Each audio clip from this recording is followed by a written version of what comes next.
From Hollywood, it's time now for Johnny Dollar. Niles Pearson, Johnny, at Universal Adjustment Bureau. Oh, how are you, Niles? Worried at the moment. Can you help me out? I don't know. What's on your mind? $65,000 worth of horse flesh. Ever hear of Duke Red? Yeah, I think so. The futurity last year? That's the horse. Johnny, Columbia Indemnity is going to have to settle a claim on him. Why? Duke Red was seriously injured and had to be destroyed. Did you say 65,000? Yeah. No wonder you're worried, Niles.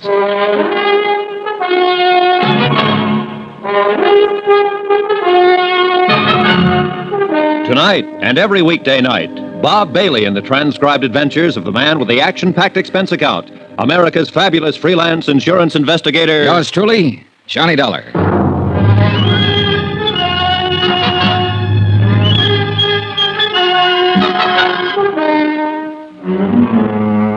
Expense account submitted by Special Investigator Johnny Dollar to the Universal Adjustment Bureau, Universal Building, Hartford, Connecticut. The following is an accounting of expenditures during my investigation of the Duke Red matter. Expense account item 1, $197.80. Airfare and incidentals getting me from Hartford to San Francisco and a town about 40 miles south of there called San Pietro. At the San Pietro Hotel, I learned that the Abbott Ranch was some 5 miles outside of town, but that the Abbott Stables maintained offices in San Pietro.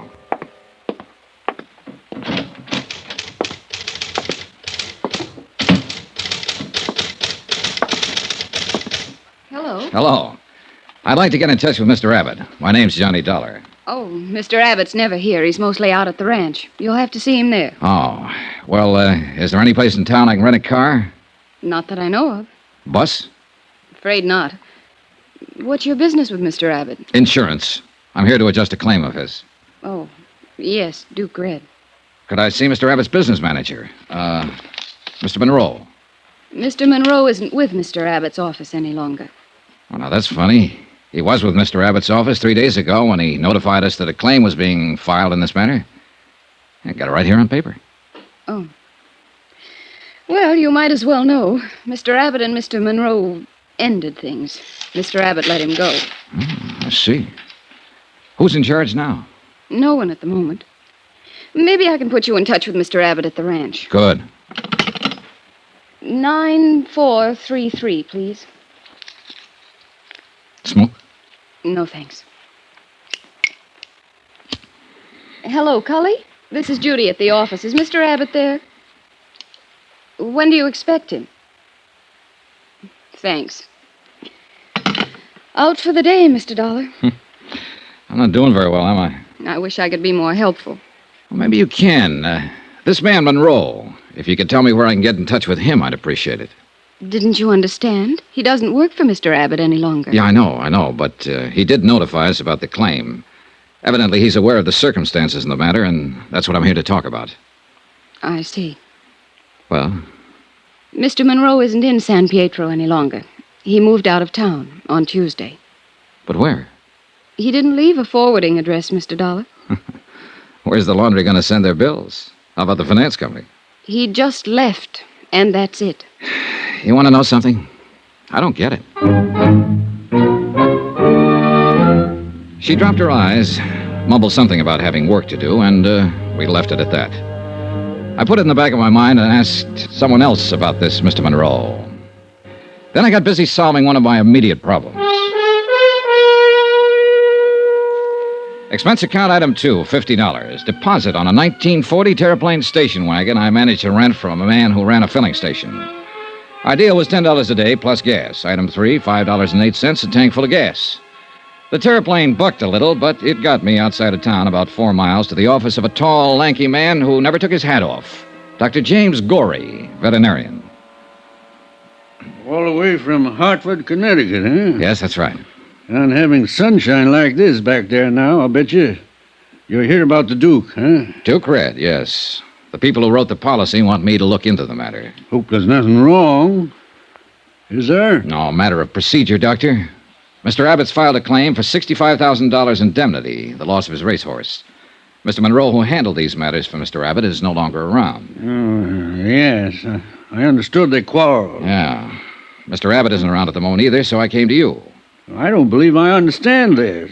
If Ben Abbott's bought that much insurance, he's sure got a right to file a claim for damages. Well, it's just good business to get the facts, Dr. Gorey, that's all. Quite a bit of money involved here. Yes. Red was worth lots more than that, though. Oh? That horse would have won over $500,000, in my opinion. Full racing terminal. Yeah, well, it's too bad about all this. I understand from Mr. Monroe's correspondence that you treated the animal, Doctor. Yeah, yes. I take care of most of Ben's stock when they're here, when he's not on the road racing. Uh-huh. I'd like to know exactly how the accident happened, Doctor. There was something about a piece of machinery? A tractor with the blades up. Huh? Duke Red stumbled back into it hard. Cut through his right hamstring all the way to the bone. I see. Do you make out a report in a case like this? In any case, Mr. Dollar, an animal is just like a human. This one more valuable than most, I guess.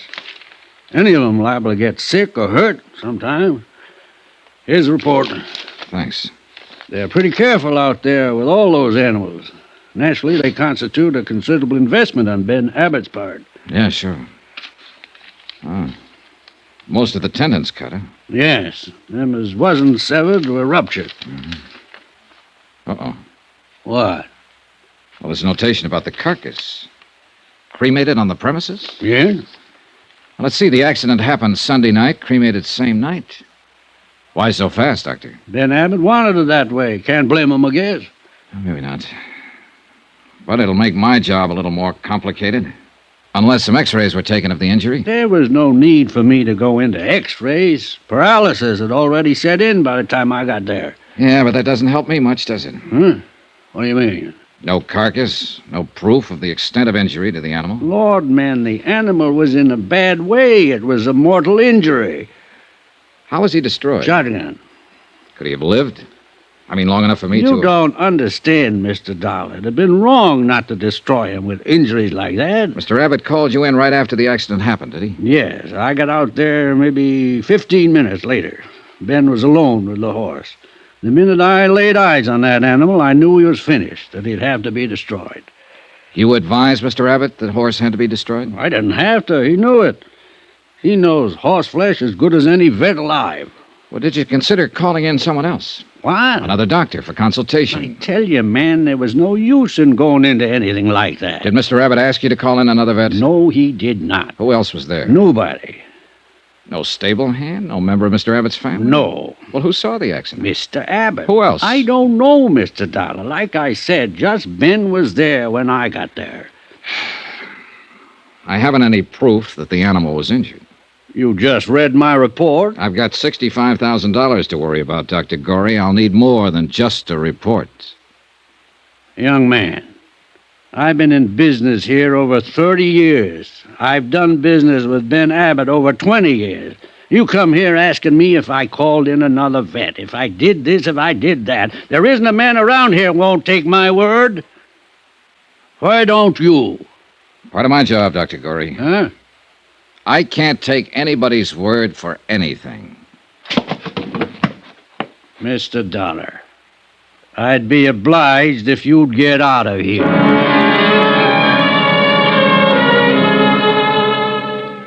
I obliged, Dr. Gorey. I got out of there. Driving back to San Pietro on my terraplane, it struck me as odd that Gorey, certainly aware of the value of the injured horse, had not taken so much as a photograph to verify the story of the accident. For that reason, I decided to verify Dr. Gorey himself.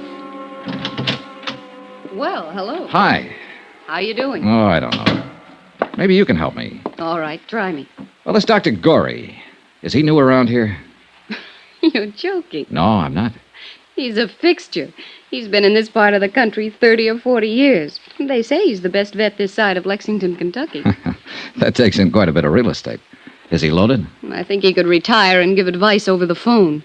These horse racing people make new parents look like indifferent vegetables. They do? You don't know. A horse sneezes once and they're ready to call the Mayo brothers. Dr. Gorey's practically the whole Mayo Clinic in horsey circles. Say, how did you know about him? The insurance report. Of course. Well, I suppose you'd want to talk to him. Look, I'm driving out that way. I'd be glad to give you a lift. Oh, that's mine out there. That? Yeah, rented it from a filling station man down the street. Oh. Well, you just drive right on past the filling station for about 3 miles, and you'll see Dr. Gorey's place. Oh, thanks, but I've already been there. Huh? Yeah, just left him. Well, then why are you asking me about him? Heavens. Just asking. You're a funny one. Hey, what's your name? Judy Brown. About finished here for the day? As a matter of fact, yes. Well, Judy Brown, let you and I go get something to eat and drink. How do you know I haven't got a husband? I don't. Have you? No. Well, how about it? Give me 5 minutes.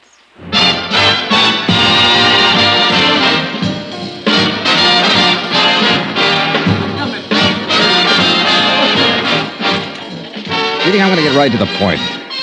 How long have you worked for Mr. Abbott? A year and a half. Why? You're from San Pietro?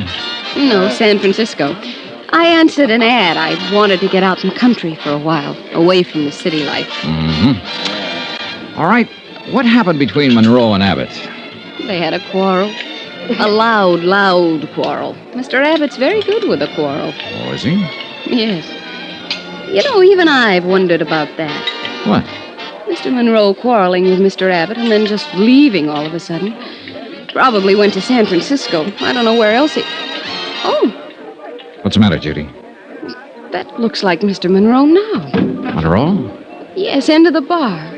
I thought he was away. It's him, all right. Oh, I'd like to talk to him. Well, you'll have to hurry. Looks like he's getting ready to leave. Yeah. Excuse me. Sure. Hey, just a minute. You calling me? Yes, Mr. Monroe? Yes? Johnny Dollar, Universal Adjustment Bureau. I'm in town about the claim on Duke Red. But I heard you'd left town. I had. You talked to Mr. Abbott about that claim. Well, you had power of attorney for him and signed the claim. I wonder if I could talk to you. I'm leaving town again. Right away. Well, look, can't I just have a minute of your time? It wasn't my horse. It belonged to Ben Abbott. Talk to him. Now get out of my way. Oh, hey, wait a minute. Let him handle his own dirty Look, business. Mr. Monroe. Get out of my way.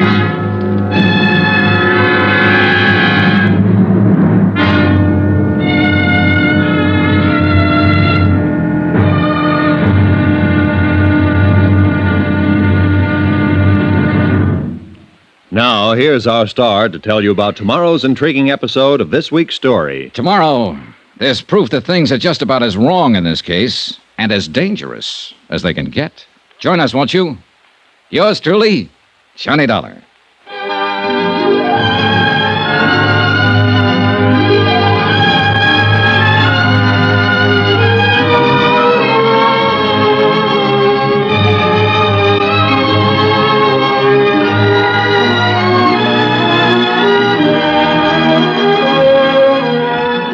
Yours truly, Johnny Dollar, starring Bob Bailey, is transcribed in Hollywood.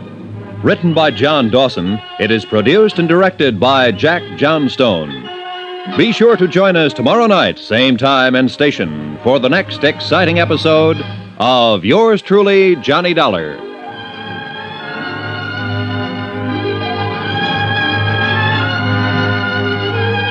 This is Roy Rowan speaking.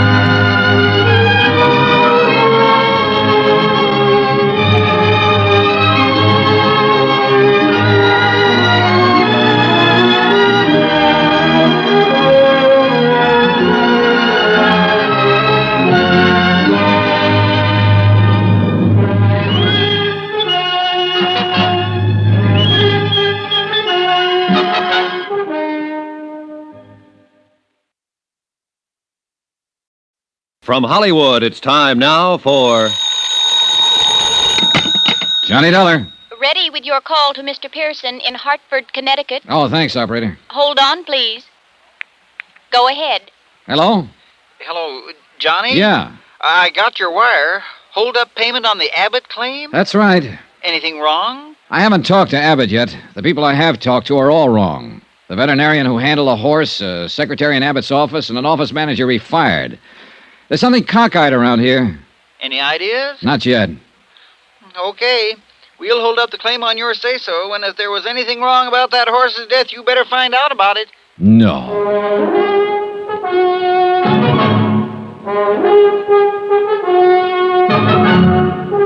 Tonight and every weekday night, Bob Bailey in the transcribed adventures of the man with the action-packed expense account, America's fabulous freelance insurance investigator. Yours truly, Johnny Dollar.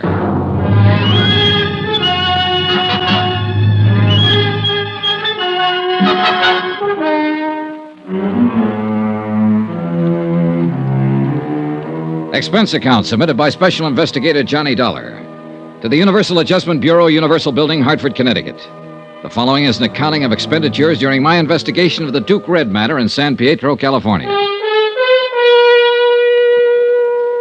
Expense account item 3, 48 cents, postage. I sent a registered letter containing a copy of Dr. Gorey's injury report on the racehorse Duke Red to a veterinarian service in Cleveland, asking them to verify the extent of injuries to the animal. Item 4, 25 cents, toll call to the Abbott ranch outside of San Pietro. Whoever answered the phone told me that Mr. Abbott was busy somewhere in the grounds. I didn't bother to leave my name. Instead, I drove right on out. The Abbott breeding farm was complete with white fences, rolling green hills, bluegrass, and a stately old colonial residence set at the end of a long roadway among towering trees. From the porch of the house, I was able to see the stables and a trainer working with a horse out on the ranch track.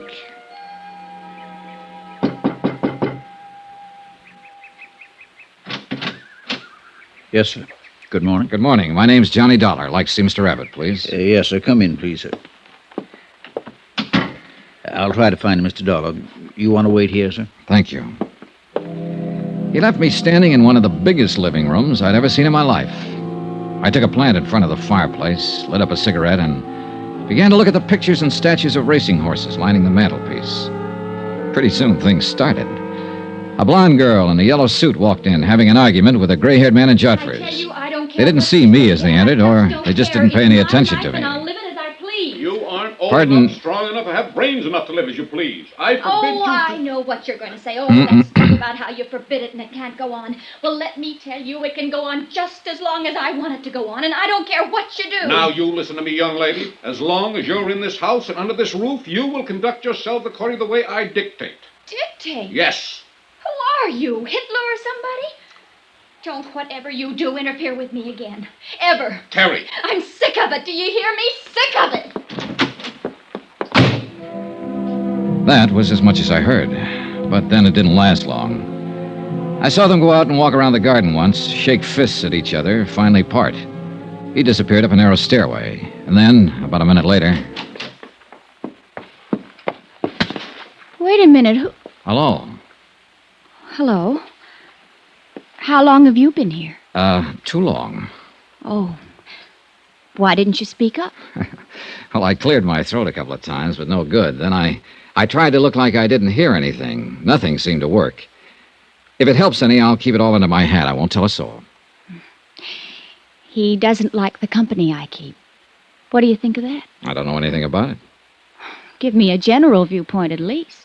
Well, I've run into a lot of parents who don't approve of the kind of company their sons or daughters keep. In my court of human relations, parents don't always know what kind of company their daughters and sons need.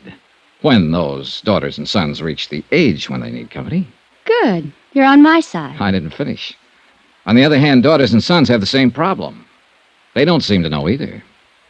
You're a coward. Who are you? Johnny Dollar. I'm here to see Mr. Abbott about insurance. Was that Mr. Abbott?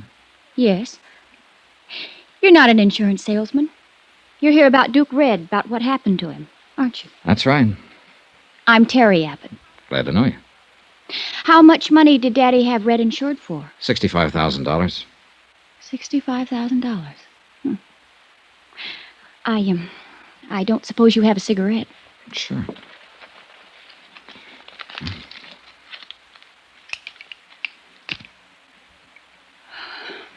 Thank you.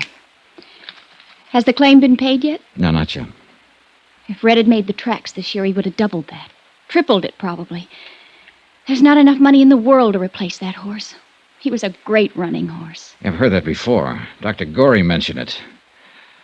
Look, I'm sorry all this happened. Dad shouldn't have shot Red. We understand he was injured beyond hope. That's a lie. That's a what? Dad shouldn't have shot him. He just shouldn't have done it. Red was the only horse in the whole stable's worth anything. The only thing around here worth anything. Wasn't the horse injured?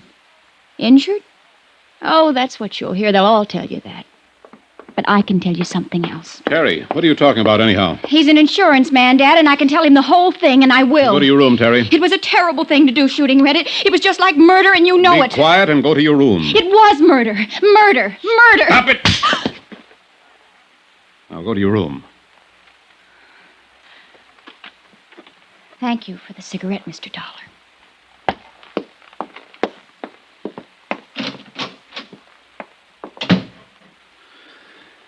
No, she's been terrible about all this. Very upset. Any time I've had to destroy an animal around here, she gets like that. Been that way ever since she was a little girl. I see. I knew I'd have to put up with her acting like this, but I'm reluctant to apologize to you for her actions or for mine. Jim Gorey told me you were in to see him yesterday afternoon. I wish Dr. Gorey hadn't told you that. I intended to tell you myself, Mr. Abbott. If I've offended you, I'm sorry for it. Makes me look I'm doing something shady. You could have come right to me instead of going to Dr. Gorey. I tried to. You were out. Then you could have waited till I came in. If this is the way that insurance company operates, I might have to find a different one. Look, Mr. Abbott, there's quite a bit of money at stake here. We have to go to everybody during an investigation. Dr. Gorey ordered the horse destroyed. It seemed very reasonable to go to him and ask why he took that action. We want to know all the circumstances. If you talk to Gorey, you know them. Why are you bothering me? What do you want? I want all the information you can give me about the accident. The time, date, people who saw it, exactly what happened, where it happened. Do you always handle a case this way? It's the way I'm handling this one. I don't like it very much, sneaking around behind my back. No matter what you think of me or my methods, Mr. Abbott, I'm the man assigned to handle this claim. My report has to be completed before the matter can be settled. They don't know what they're doing, sending a man like you out here. You filed a claim. What did you expect? A little decency and respect and courtesy. That's what I expected. That fool Monroe filed the claim. I understand he had power of attorney as your office manager to do that. Well, he did it too soon. I would have waited until things calmed down around here a bit. What do you mean? Well, you saw how my daughter acts. Losing a fine racing animal like Red can have a bad moral effect on the entire ranch. That's what I mean. Monroe didn't use his head. So you fired him? Well, that's one of the reasons, yes. Another reason is I don't like him. Never did like him. But what business is that of yours? Are you here to accuse me of something? Mr. Abbott, we'll pay off your claim when we're satisfied the circumstances were proper. We're not satisfied now.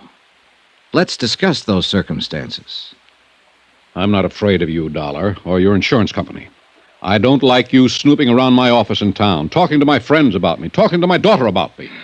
No man would. If I don't get my information from you, Mr. Abbott, I'll get it somewhere else. That'll drag this whole matter out. What I've seen of you so far and what information I do have isn't exactly in your favor. I don't like that kind of talk. You don't seem to like anything about this. Now, how about it? Do we keep this up or do we get down to business? The trainer was bringing Red back from his afternoon exercise. Outside the stall, Red got scared. A mouse or something. He reared back and jammed into the blade of the tractor we use out on the track. It cut into his Achilles tendon, hamstrung him. When Dr. Gorey got here, he said that Red didn't have a chance, so I shot him. I'd like to talk to the trainer. What's his name? Tom Warner. Where can I find him? He isn't around anymore. I fired him right then and there. Told him to get off my property and stay off. Where'd he go, Mr. Abbott? I don't know. He took his things and cleared out as fast as he could. He knew better than to hang around here. Well, what do you mean by that? What I said. He knew better. That's what I mean. Well, I'll have to find him and talk to him. Who else was there when it happened? No one. Just me. The rest of them were up at the house having dinner. No stable hand, chore boy? I just told you. No one. How about right afterwards? I went to the office in the stable and called Dr. Gorey. Before or after you fired Tom Warner? After I fired him. You were there alone with an injured horse? You didn't call up to the house for help? Send for anyone up there? You went in and called Dr. Gorey? Yes. We handled it together. Any objections? It would have been better. Perhaps we could have avoided all this unpleasantness if you'd left the remains for us to examine. Dollar. I've got maybe 150 head on this farm. Now and then accidents happen. If one of my stock is dead, I get rid of it as fast as I can with as few people as involved as possible. I do that for a number of reasons. That's the way I operate. Nevertheless, you were aware the insurance company would ask you for proof of loss in this matter, and if you... The insurance company does not run my farm.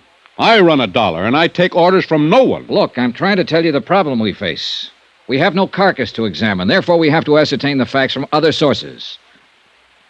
Did your daughter see any of this? The accident or destroying the horse? Terry. Yeah. Of course not. You mean those crazy things she was saying when I walked into the room? Well, in view of the crazy circumstances, what she was saying might be worth listening to, Mr. Abbott. Huh. I had the impression that she saw the accident. Pipe dreams. She wasn't even around. I'd like to talk to her just the same. Cully! Cully! You talk to anybody you like, Dollar. I don't care. But I hope you made notes today because you've already got all the information you're going to get from me. Yes, sir, Mr. Abbott. Yes, sir. Cully, I want you to look at this man. Yes, sir.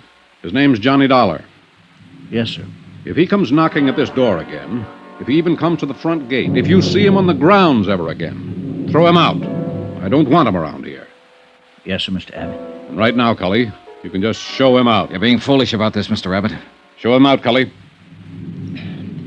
This way, Mr. Dollar, sir. Never mind. I can find my own way.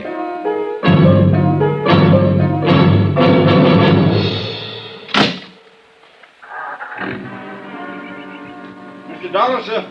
Mr. Dollar. Huh? Just a minute, sir, if you please, sir. Sorry about that in there, sir. I don't believe Mr. Abbott really meant it. Sounded that way to me, Cully. I know how it sounds. He's just, well, not himself. You understand, sir. Not quite, no. Losing the horse and all. Sounds to me more like he's losing his mind. Does it, sir? Huh? Do you think Mr. Abbott's losing his mind? Do you? Yes, sir. Yes, sir, sometimes I do.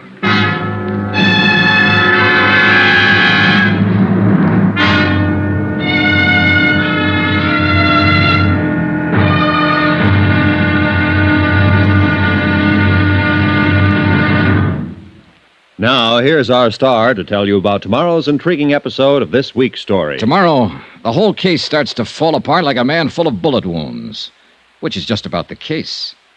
Join us, won't you? Yours truly, Johnny Dollar.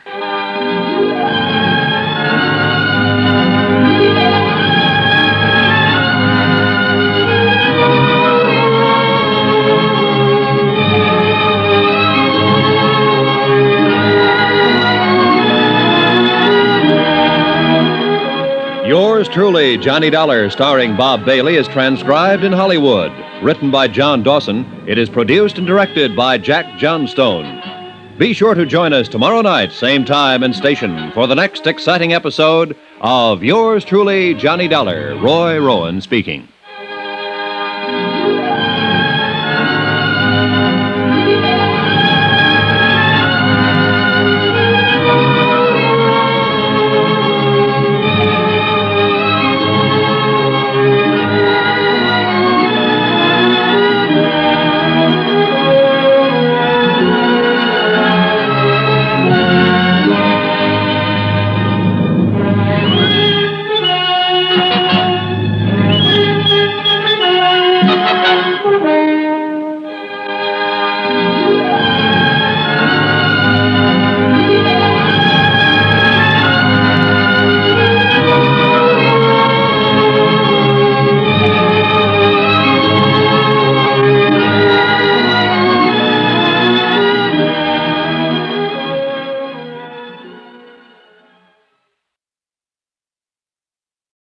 From Hollywood, it's time now for...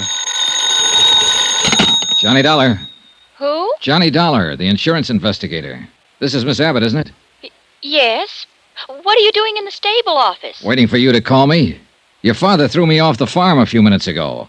A man named Cully who works for your dad said he really didn't mean it. Said he'd fix it up for me to talk to you. Cully. I guess that's why he asked me to phone the stable office. You told me the horse wasn't injured, shouldn't have been destroyed. Oh, I hope you didn't believe all that, Mr. Dollar. Well, now look, I've got to settle a $65,000 claim on the death of a racehorse. The carcass was cremated, and I have no evidence that the horse was destroyed or even injured. I don't know what to believe yet, but I can tell you this. Don't ever talk to an insurance investigator the way you did earlier today, not unless you can back it up. My, you sound grim. You sound like it's a laughing matter. Hardly anything's a laughing matter. I'll be right down.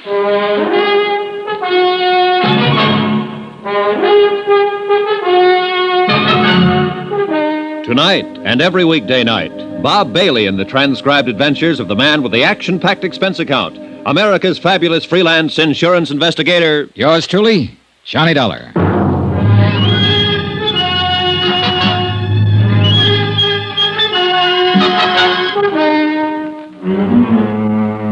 Expense account submitted by Special Investigator Johnny Dollar. Location, San Pietro, California. To the Universal Adjustment Bureau, Universal Building, Hartford, Connecticut. The following is an accounting of expenditures during my investigation of the Duke Red matter.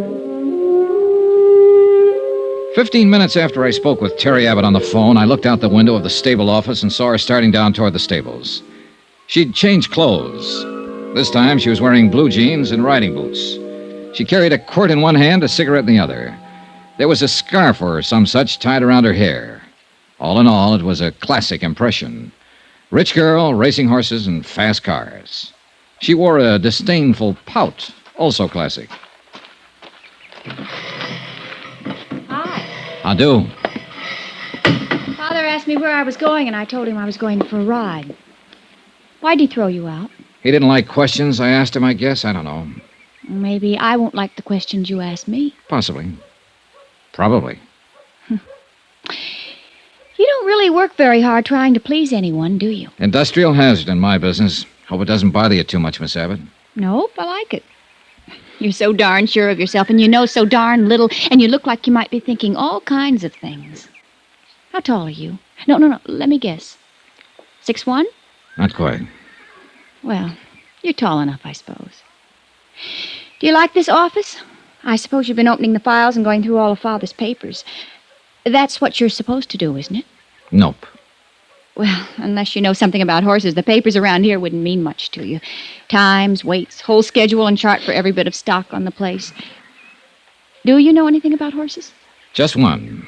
Duke Red. Oh. He was insured for $65,000. And he's dead now. You know, I didn't think I'd ever see you again. I wanted to talk to you before I left. What about? I didn't insure Duke Red. My father insured him. Your business is with my dad, not me, Mr. Dollar. Pardon me if I seem a little confused, but earlier today you were very anxious to tell me something about all that. Was I? Yes, you were. Hey, what is this anyway? I wish we hadn't met. But we did, and you mentioned there was no need to destroy Duke Red after he'd been injured. Now, did you say something like that to me because you were angry at your father? Or did you say it because there was some truth to it? Well, now, what's that supposed to mean? Do you just stand around and pout when people ask you questions? Did you mean that horse wasn't injured, or that he was injured, but that he could have been saved? Well, did you have any reason at all for saying the things you did? I've been very upset lately. All of us around here have been very upset. Yeah, I'm getting that way myself. Duke Red was the best horse we've had around these stables in 5 years. His father was a real champion, Earl Red, and maybe you've heard of him. He earned $190,000. We've all been counting on Duke Red since he was a colt. He had it then. This was going to be his big year. When this stupid accident happened, it just turned all of us upside down. Uh-huh. Is that your explanation for the things you said to me? Yes, for the moment. Now, please, don't ask me any more questions right now. One more. What? Your father fired a couple of people I wanted to talk with. One of them was a Howard Monroe. Dad's office manager. Yes, I met him a couple of nights ago. He wouldn't talk. He was too mad. Said something about letting your father handle his own dirty business. What? Now, I don't know what that meant, and I don't think I care just now. But the other man who was fired was a horse trainer named Warner, Tom Warner. According to your father, it was Warner's neglect that caused the horse to stumble and back into the tractor blades. What? Warner isn't around here now, but he must be somewhere, and I want to talk to him. Now, where can I find out his address? He's from Baltimore, Maryland. Baltimore. What about his address? Well, it'd be in the personnel files. You can get those at the office in town, in San Pietro. Okay. Do you think he went there? I don't know. And what's more, I don't care.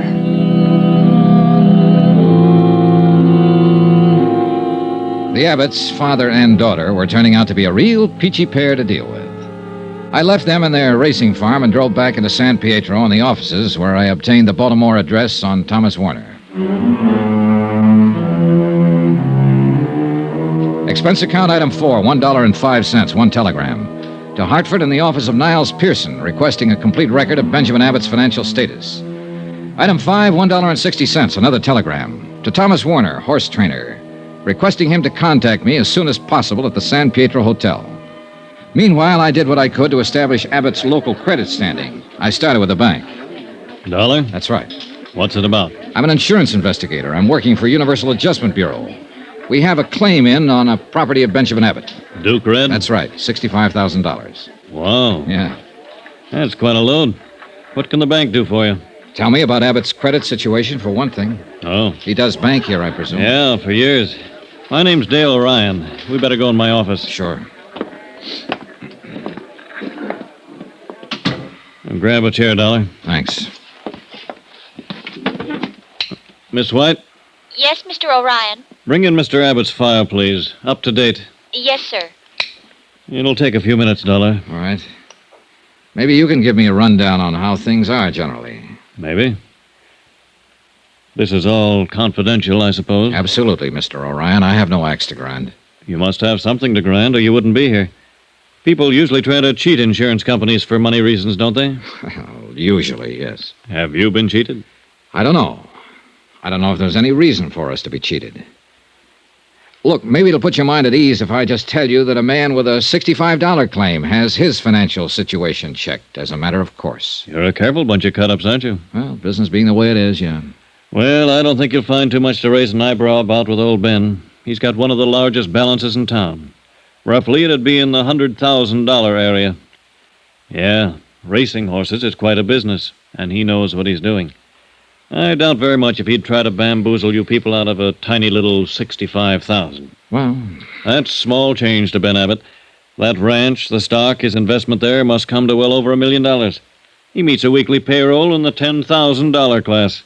Terry must run him a couple of thousand a month or so. You mean his daughter? Yeah. You met her? Yeah. Well, when Terry wants a new car, she just parks the old one she's been driving and takes a plane to San Francisco and buys a new one. She might even feel like having a vacation and fly over to Honolulu. She's very expensive that way. If what you say is true, she must be. No doubt about it. Well, she'll probably be marrying somebody one of these days as soon as she can find a guy who can stand the freight charges. I figure it'll be one of that Los Angeles oil gang or somebody from Texas. Oil's her best bet, don't you think? Well, that is, if she wants to stay in her social circle. It isn't very wide, naturally. Naturally. Oh, yes? Mr. O'Ryan. Oh, come in, come in. Mr. Abbott's folder. Oh, thanks. Well, here it is. See for yourself. Yeah. There's a lot to it. You want to take that office over there and look this over, Mr. Dollar? Mr. Dollar. Yeah, I think I'd better.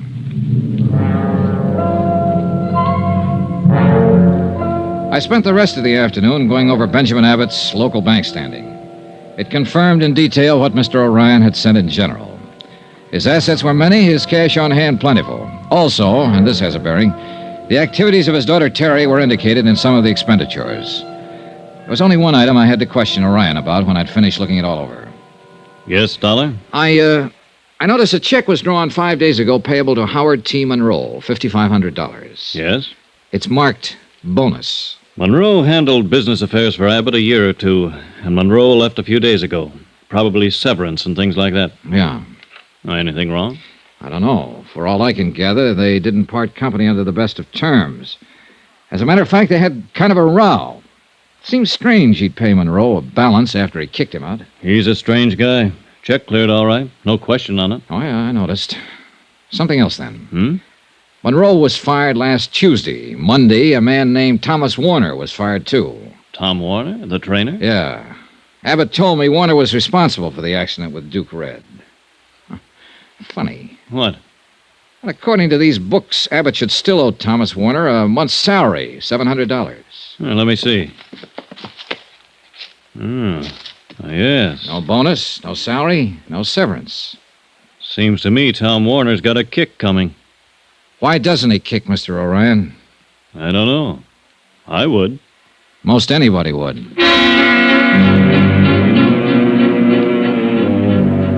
I rechecked Abbott's local office in San Pietro and learned that Warner had not left any kind of forwarding address. As a matter of fact, he told no one he was leaving. Expense account item 6, $1.98, dinner, alone, in the dining room adjacent to the lobby of the San Pietro Hotel. I wasn't enjoying my chef's special with a limp green salad when the clerk came in. Mr. Dollar. I thought you might be in here. A long-distance call for you, Baltimore, Maryland. Oh, yeah, fine. Where can I take it? Use the lobby phone, Mr. Dollar. I'll plug you in from the switchboard. Yeah, go ahead. They're on the line now. Good, thanks. Thanks very much. Hello? Hello? Hello. Is this Johnny Dollar, the man who sent the telegram? Yes, who's this? This is Thomas Warner's father. The wire I opened it said it was important for Thomas to get in touch with you. I thought I'd better call and tell you where you could reach him, Mr. Dollar. Well, that's very kind of you, sir. I come home from work. I think this is best. You call him in San Pietro. He worked near there for a man named Benjamin Abbott. Ben Abbott, training horses. You get in touch with Thomas. Oh, Mr. wait a minute. I'm in San Pietro now, Mr. Warner. Your son left here 4 days ago. Didn't he come home? No. Are you sure Thomas is not at Mr. Benjamin Abbott's farm? Positive. Do you have any other ideas where he could be? No. Not sound like Thomas, though, Mr. Dollar. He would not go off away without letting his mother and me know. Are you sure? I am sure, certain. Thomas, my son, he always let my wife and I know where he is, so we don't worry. Something is wrong, Mr. Dollar? What? Is something wrong? Yeah. Maybe there is. Yeah. Plenty.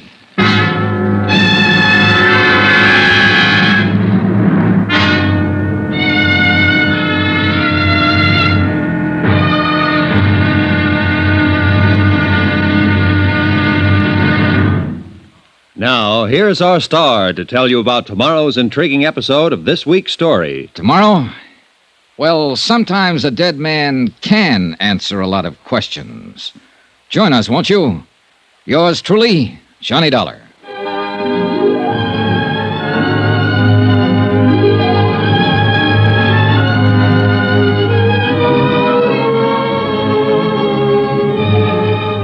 Yours truly, Johnny Dollar, starring Bob Bailey, is transcribed in Hollywood. Written by John Dawson, it is produced and directed by Jack Johnstone. Be sure to join us tomorrow night, same time and station, for the next exciting episode of Yours truly, Johnny Dollar. Roy Rowan speaking.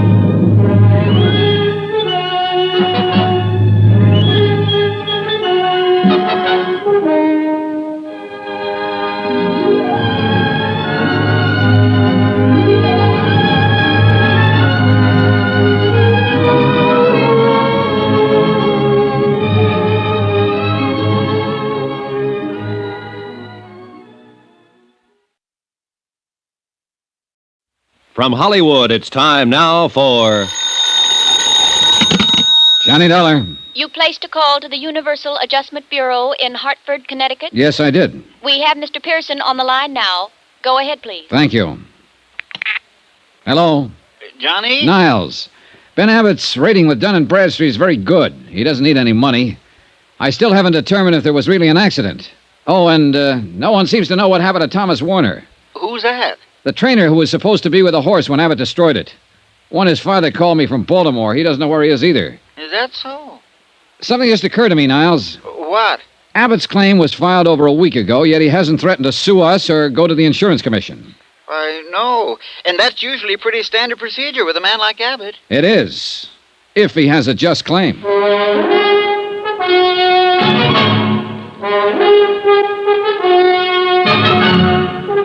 Tonight and every weekday night, Bob Bailey in the transcribed adventures of the man with the action-packed expense account, America's fabulous freelance insurance investigator. Yours truly, Johnny Dollar.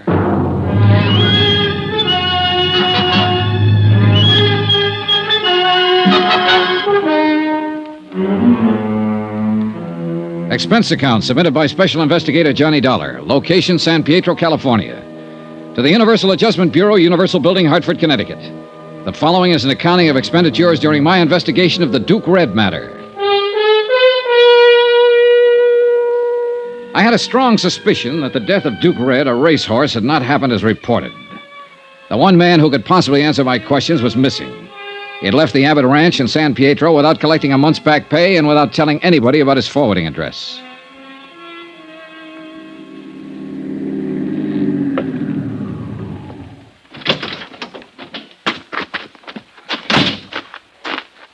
Just a minute there, sir. Hi. Mr. Dollar. Hello, Kelly. Mr. Dollar, you can make this pretty hard for me. Mr. Abbott told me I shouldn't let you on the ground. Well, now, you didn't strike me as the kind of fellow who took that order too seriously. What do you want, sir? I want Thomas Warner, wherever he is. Well, he isn't here. I know that, Kelly. I want to find out where he is. Probably went home. I talked to his father in Baltimore. His father hasn't heard from him. Oh. Wouldn't you like to know where he is? Men come and go, Mr. Dollar. You're friends with them for a little while, and you never hear from them again. I reckon that's the way we have to look at it. Now, maybe you better go now, Mr. Dollar. Suppose he didn't want to go without saying goodbye. Suppose he didn't have a choice. What do you mean? I mean, a man doesn't pass up a month's pay just to make a fancy exit. We can't talk here, sir. Where did Thomas Warner stay? He had a room off the stables, his own place. How about there? All right, Mr. Dollar. You wait for me, sir. I walked on down to the stables again and found the little apartment Thomas Warner had used for living quarters. The door was locked and I waited outside, looking over the workout tracks and the acres of rolling green turf that made Abbott Farms. A little while, Cully appeared. I shouldn't be doing this, Mr. Dollar. Mr. Abbott would skin me alive if he knew I was having any truck with you after that big row you had with him yesterday. Well, I'm not about to tell Mr. Abbott, Kelly. I appreciate your help. This is where Mr. Warner stayed all the time he worked for Mr. Abbott. Uh-huh. You can see for yourself. It's all cleaned out, not a stitch left. Yeah. Did you happen to see Warner leave here that night? Right after the accident, he was gone. Mr. Abbott came up to the house about 9 o'clock. He told us all that Duke Red had been hurt, he had to shoot him, and that he had taken care of the rest. You mean destroying the carcass? Yes, sir. That's a pretty big job for one man. Well, I believe Dr. Gorey helped him with it, sir. He was with Mr. Abbott. Oh. Then Mr. Abbott told us that Mr. Warner was to blame for the accident and that Mr. Warner wasn't with us anymore. I wonder if any of the others saw him actually leave the premises. Well, now, we talked about that amongst ourselves. Nobody saw him go, Mr. Dollar. We thought it was kind of funny. Tom was a friendly, quiet sort of man, but he had a lot of friends here. Mm-hmm. It kind of disappointed us all, I guess. Did he have many things in this room? Clothes, mostly. He was a light traveler, Mr. Dollar. Horse training was just one thing. He worked on ships and in mining camps and lumber mills, I know that much, and he read a lot. Always seemed to be studying, finding himself. Did he have a temper? No, sir. No, sir. That's one thing Mr. Tom didn't have. Good horse trainer can't afford to have a temper. Even Mr. Abbott he could handle. All except that night, I guess. Mr. Abbott got powerful mad, I'm sure. Mr. Abbott is not an easy man to work for. How long have you been with him, Cully? 23 years, sir. We were together in Maryland before he moved the stables to California. His bad temper hasn't bothered you? Mr. Abbott was different than he is now. I mean, when Miss Abbott was alive.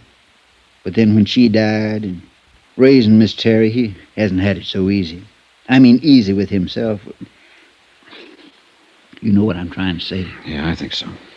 I worry about Mr. Abbott, Mr. Dollar. He don't seem to run himself well sometimes. You know what I mean.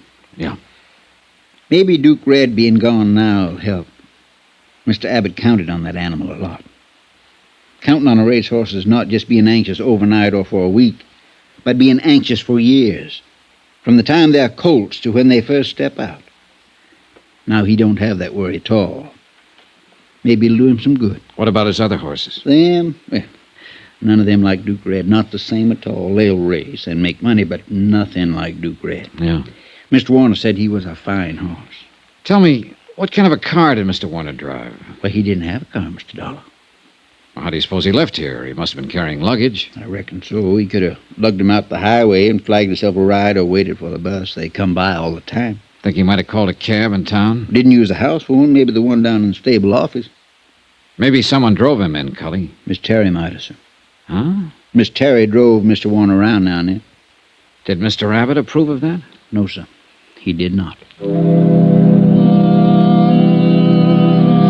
After my talk with Cully, I took a chance and hung around the stables trying to get a line on Thomas Warner.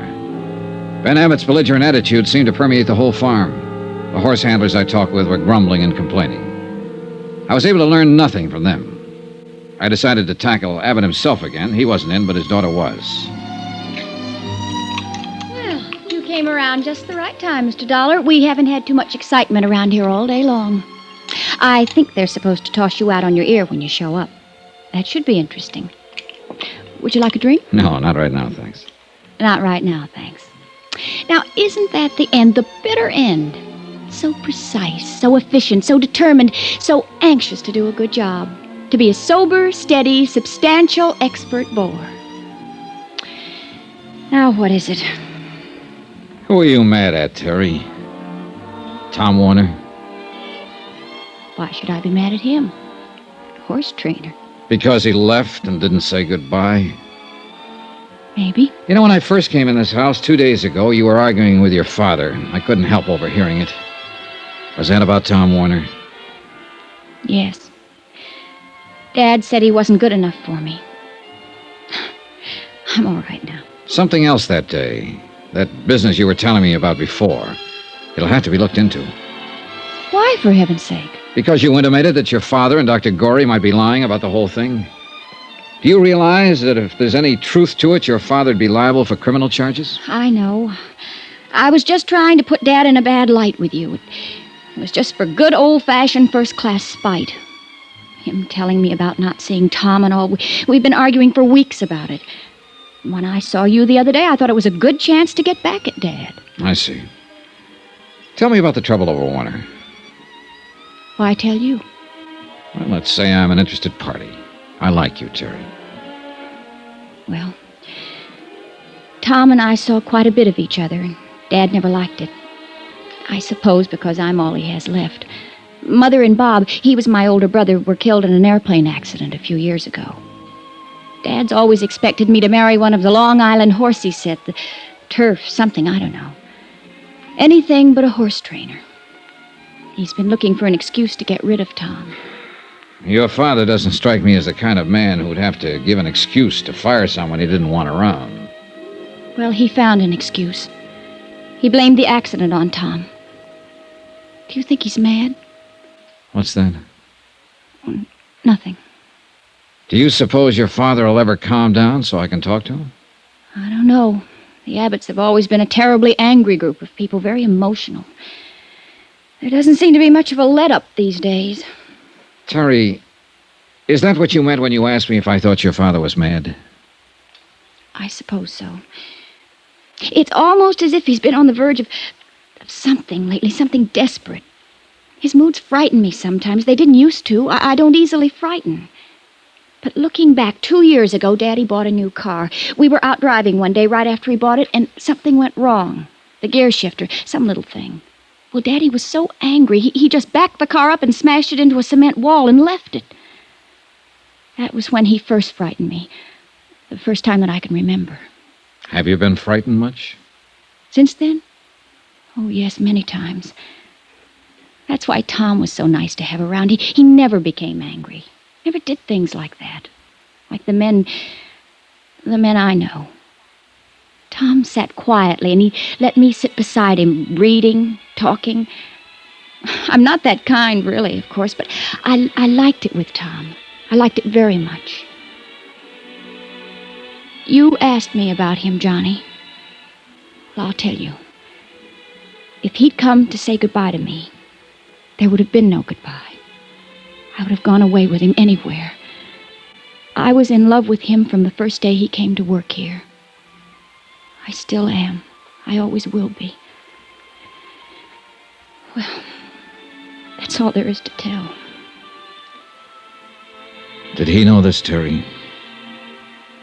Yes. And he knew I meant it.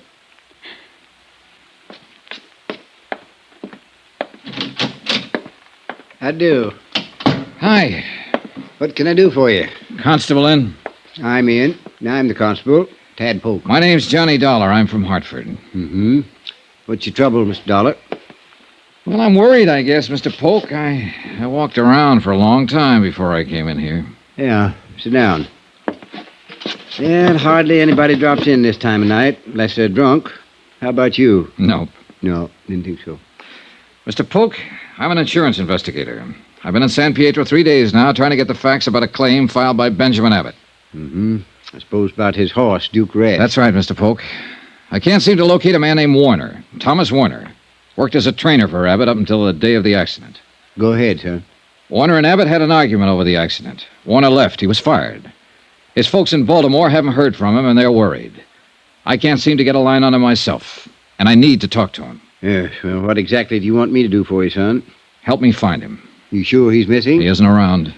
You want to make out a missing persons complaint, that it? I suppose so, yes. Yes, all right. Now, you just sign here. All right. There. You guarantee results? I might surprise you, mister. I'll let you know what happens.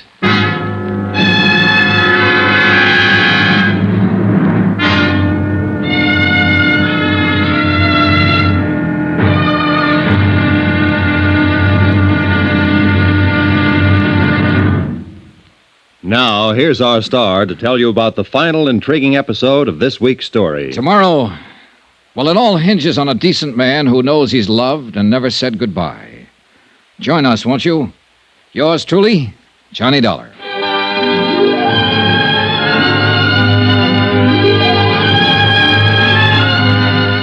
Yours truly, Johnny Dollar, starring Bob Bailey, is transcribed in Hollywood. Written by John Dawson, it is produced and directed by Jack Johnstone. Be sure to join us tomorrow night, same time and station, for the next exciting episode of Yours truly, Johnny Dollar. Roy Rowan speaking.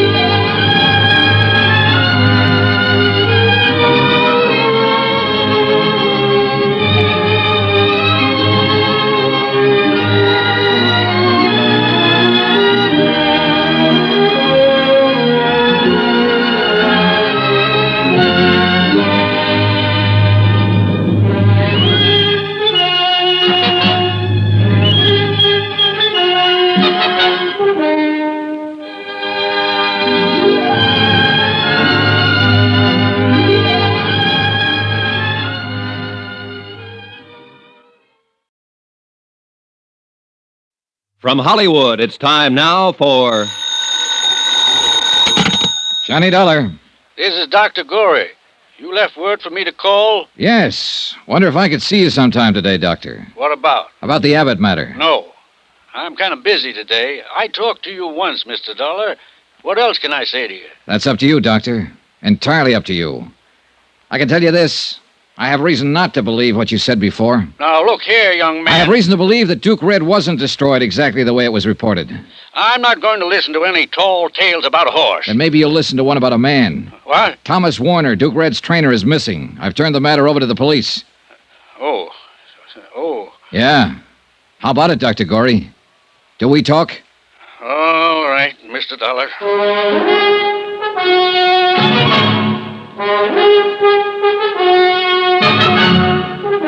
Tonight and every weekday night, Bob Bailey in the transcribed adventures of the man with the action-packed expense account, America's fabulous freelance insurance investigator. Yours truly, Johnny Dollar.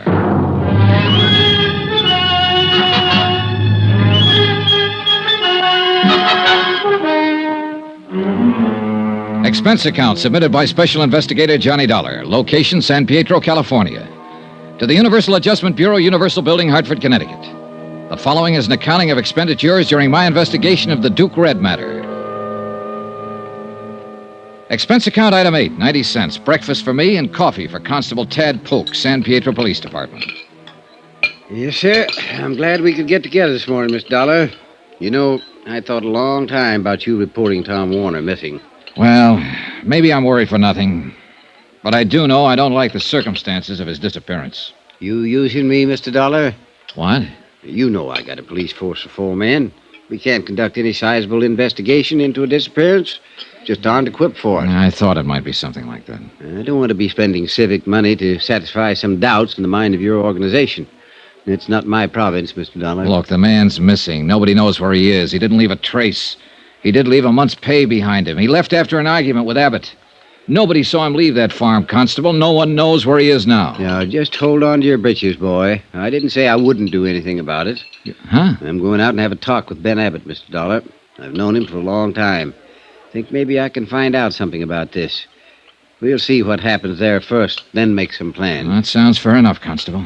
Where can I get in touch with you in case I have to? I'm going over to see Dr. Gorey this morning. After that, I'll be at my hotel. Fine. Dollar? Yeah? You think something might have happened to Tom Warner? Yeah, Constable. I sure do. Expense account item 9, $2.50. One long-distance phone call to Hartford.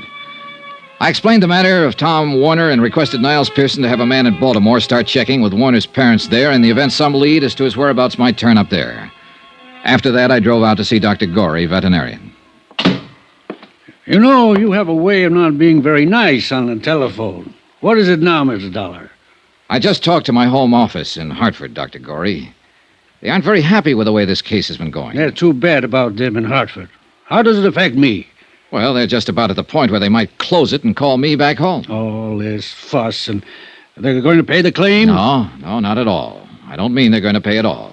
What? They can do one of two things. They can appeal to the Insurance Commission for a judgment. They'd have a point. No reliable or cooperative witnesses saw the accident to the horse or the circumstances of it. What's more, there's no carcass. For all we know, the horse may be down in Mexico. Now, look or here.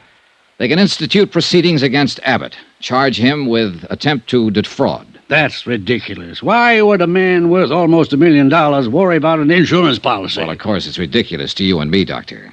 But then legally, it's not ridiculous at all. I can pretty well put some things together. Abbott didn't even want to file a claim for the loss of that horse. As a matter of fact, he fired his office manager, Monroe, for filing the claim. Fired him and paid him a bonus to get out and stay out so Monroe wouldn't have to answer any questions. True? Possibly. Abbott blamed the accident on Thomas Warner and fired him, too. Warner hasn't been seen or heard of since. Now, you said on the phone... I didn't say it, but I'll say it now. Abbott hated Warner because Warner was seeing his daughter. I'll also say Abbott never struck me as a man who could control his hates. Tom Warner's nothing to me. I don't know anything about him. But Ben Abbott is something to you. Now, look, Doctor. I spent some time checking you out because you're one of the parties who can help settle this thing. You've been in practice around here for a good long time. People seem to think a lot of you. I hate to see a nice guy like you get the book. I think I can stop that if you cooperate. Now, look here. Forget I'm an insurance investigator. I'm just a guy giving you some information. When I said my company's ready to turn the matter over to the Insurance Commission or file charges, it means that Abbott will have to sue for settlement. And that's just what we'd want him to do. In court, he'd have to produce Thomas Warner and prove his story of the accident. I don't think he can produce Thomas Warner. With what we have so far, Abbott would lose the suit, and the insurance company wouldn't fool around then. There's no outfit tougher than an insurance company when somebody's trying to cheat them, whether it's inadvertent or not. You'd have to be in court, too, Doctor. Oh. Do you see what I mean? Yes. Well, how about it? Can you give me the real story now? I've been Ben Abbott's friend for 20 years. And he asked you to lie for him. That's understandable to me. In a court, though, it's perjury. What did it do to him? That's up to the company. I'll have to hear your part of it first. Duke Red was dead when I got out there that night. Ben had shot him. Duke Red hadn't had any accident. Ben made me promise to tell you that he had. Ben had just shot him. Shot him?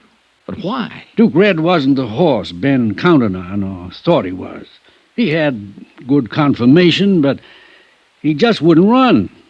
Couldn't run, I think. Ben got mad about that and shot him. And Tom Warner saw it happen, is that it? Yeah. Ben told me Warner saw him shoot the horse. He gave Warner some money and told him to go away. I don't know. Ben's losing his mind, I think. I've heard that about him before. From who? His daughter. Terry, yeah. Poor Terry. Yes, she'd have reason to say that. Huh? Now what? I'll have to talk to Abbott. Sure. One thing still worries me. What's that? I went over his bank record. He paid out money to Monroe, but he didn't pay out anything to Thomas Warner. He told me that he did. Okay, then. I'll ask him about that, too.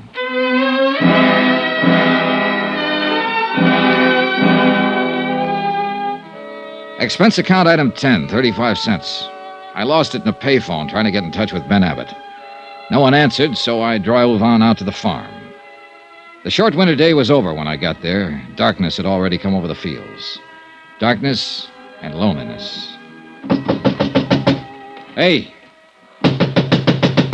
Hey in there, open up! Open up! Open up, somebody! Open up!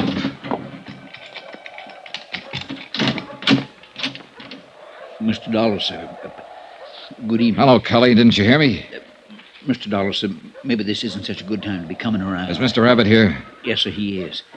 But Constable Polk was out here this afternoon asking him questions, and he got powerful mad. There's no telling what he might do. He's awful mad. Well, I'm a little mad myself. I'd like to see him. Tell him I'm here. Mr. Dollar, please. That's all right, Cully. You go ahead. All right, Miss Terry. I'll find Mr. Abbott, Mr. Dollar. Hello, Johnny. Hi. Oh, don't. Don't come any closer. Well, what is it? Why is it so dark in here? I'd rather you didn't see me just now. Huh? Terry. Vanity. A woman always has that first, they say. Oh, John. Who did this to you? Dad. He's crazy. I just don't seem to do anything to please him. Here now. Oh, Johnny, I think it's the end. Here now. Take your hands off her. What? I said take your hands off her. I'll kill you with this. Oh, Johnny, be careful. Wait a minute. I'll show you. I'll show you. I killed a man for that kind of thing. Eddie, stop it! Stop it! Terry, baby. No, don't touch me. Oh, Johnny. Oh, that's a pretty heavy cane he uses. Oh, lie still. I'll phone a doctor. No. Where'd he go? I don't know. Out that way. Johnny, did you hear? About killing someone else? He was talking about Tom Warner. Johnny, I know it. He was talking about Tom.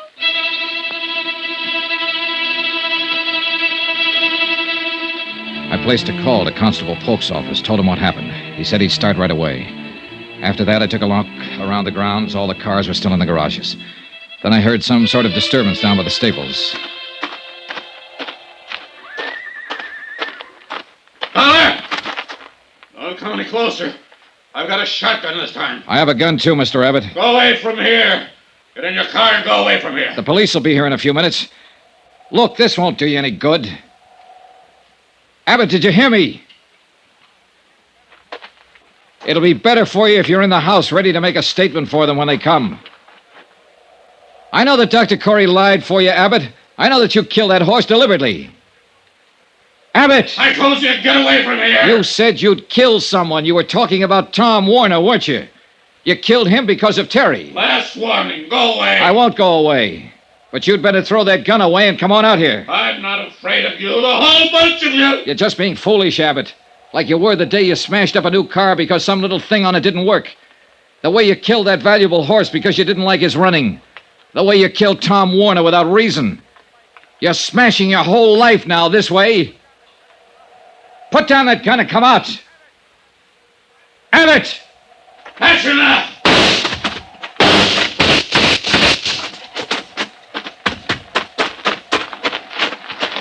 Abbott.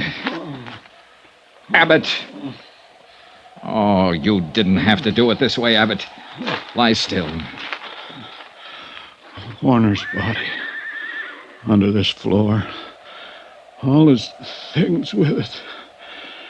You know about Duke, Red. I know. Don't try to talk. Warner tried to stop me from killing him. He said I was crazy, Dollar. Easy. I'm not crazy. Am I, Dollar? Don't move. Am I? Am I? No. You're not crazy. Not anymore.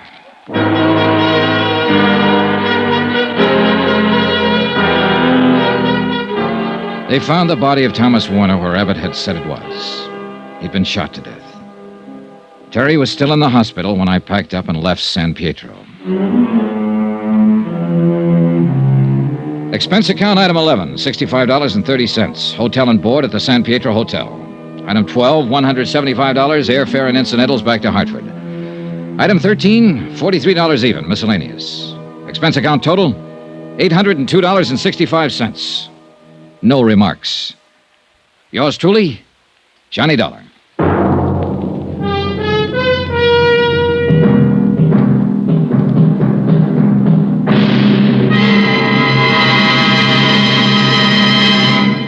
Remember, there'll be another intriguing story for you beginning next Monday night. Next week, the Flight 6 matter. A story involving a girl so beautiful that men were willing to kill for her. Join us, won't you? Yours truly, Johnny Dollar. Yours truly, Johnny Dollar, starring Bob Bailey, is transcribed in Hollywood. Written by John Dawson, it is produced and directed by Jack Johnstone. Heard in this week's cast were Barbara Fuller, Barbara Eiler, Herb Butterfield, John Stevenson, Parley Bear, Will Wright, Robert Bruce, and Forrest Lewis. Musical supervision by Amerigo Marino. Be sure to join us on Monday night, same time and station, for another exciting story of yours truly, Johnny Dollar. Roy Rowan speaking.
From Hollywood, it's time now for...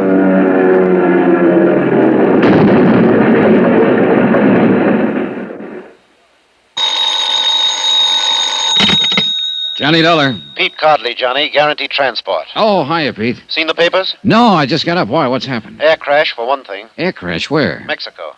Flight 6, Aztec Caribbean line, Mexico City to Havana. Crashed in the mountains 10 minutes after takeoff.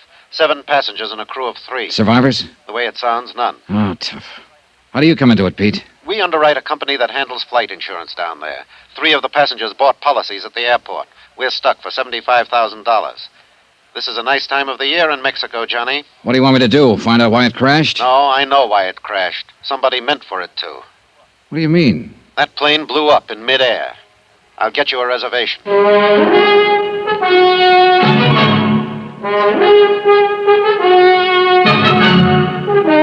Tonight and every weekday night, Bob Bailey in the transcribed adventures of the man with the action-packed expense account, America's fabulous freelance insurance investigator. Yours truly, Johnny Dollar.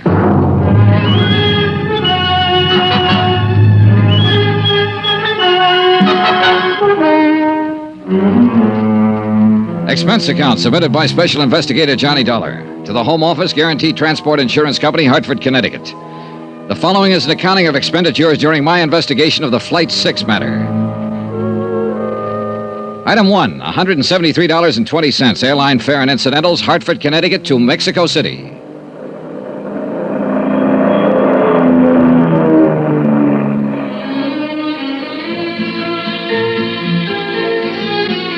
I checked my baggage through customs and started making inquiries, and more inquiries, and then some more. And after the 14th Ken Sabe, maybe is better you ask Keem, I found the office I was looking for. Or at least I thought I'd found it. The flowery Spanish title on the door translated roughly into Inspector General of the Department of Civil Air Transport. But when I opened the door, I wasn't so sure. Come in, Jack. Make yourself to home. Oh, I'm sorry. I was looking for You found him. That's me. Don't let the big words on the door fool you. I'm all there is. There ain't no more. So come in. Shut the door. All right, thanks. Is your name Dollar? That's right, Johnny Dollar. Macklin here. Macklin. One-time mongrel from the south side of Chicago. I got a wire from your office. Said you'd be in on Pan Am Flight 12. Pull up a chair and squat, will you? All right. Or what were you expecting? Spanish grandee with a white silk shirt, a black silk tie, and a second cousin on the cabinet? Well, maybe. At least I wasn't figuring on a Southside Mick with a 17th century desk and a cotton sweatshirt. Well, now, here's what little dope we've got on the crash. Most of it you probably know already. I left on 20-minute notice. All I've seen is one newspaper item. I can use a lot more. Well, you won't get much more out of that report. We got a crew over at the wreckage around 2 hours ago. Survivors? No, he didn't have a chance. That crate is scattered over 10 acres of mountainside. Didn't catch fire, though, so we might turn up something or other. Oh, I got a good man in charge up there, Juno Romero. You'll meet him later. I'm sending another jeep up there in a few minutes, and you can go along if you want. Thanks, I will. My company figures sabotage. Any chance they're wrong?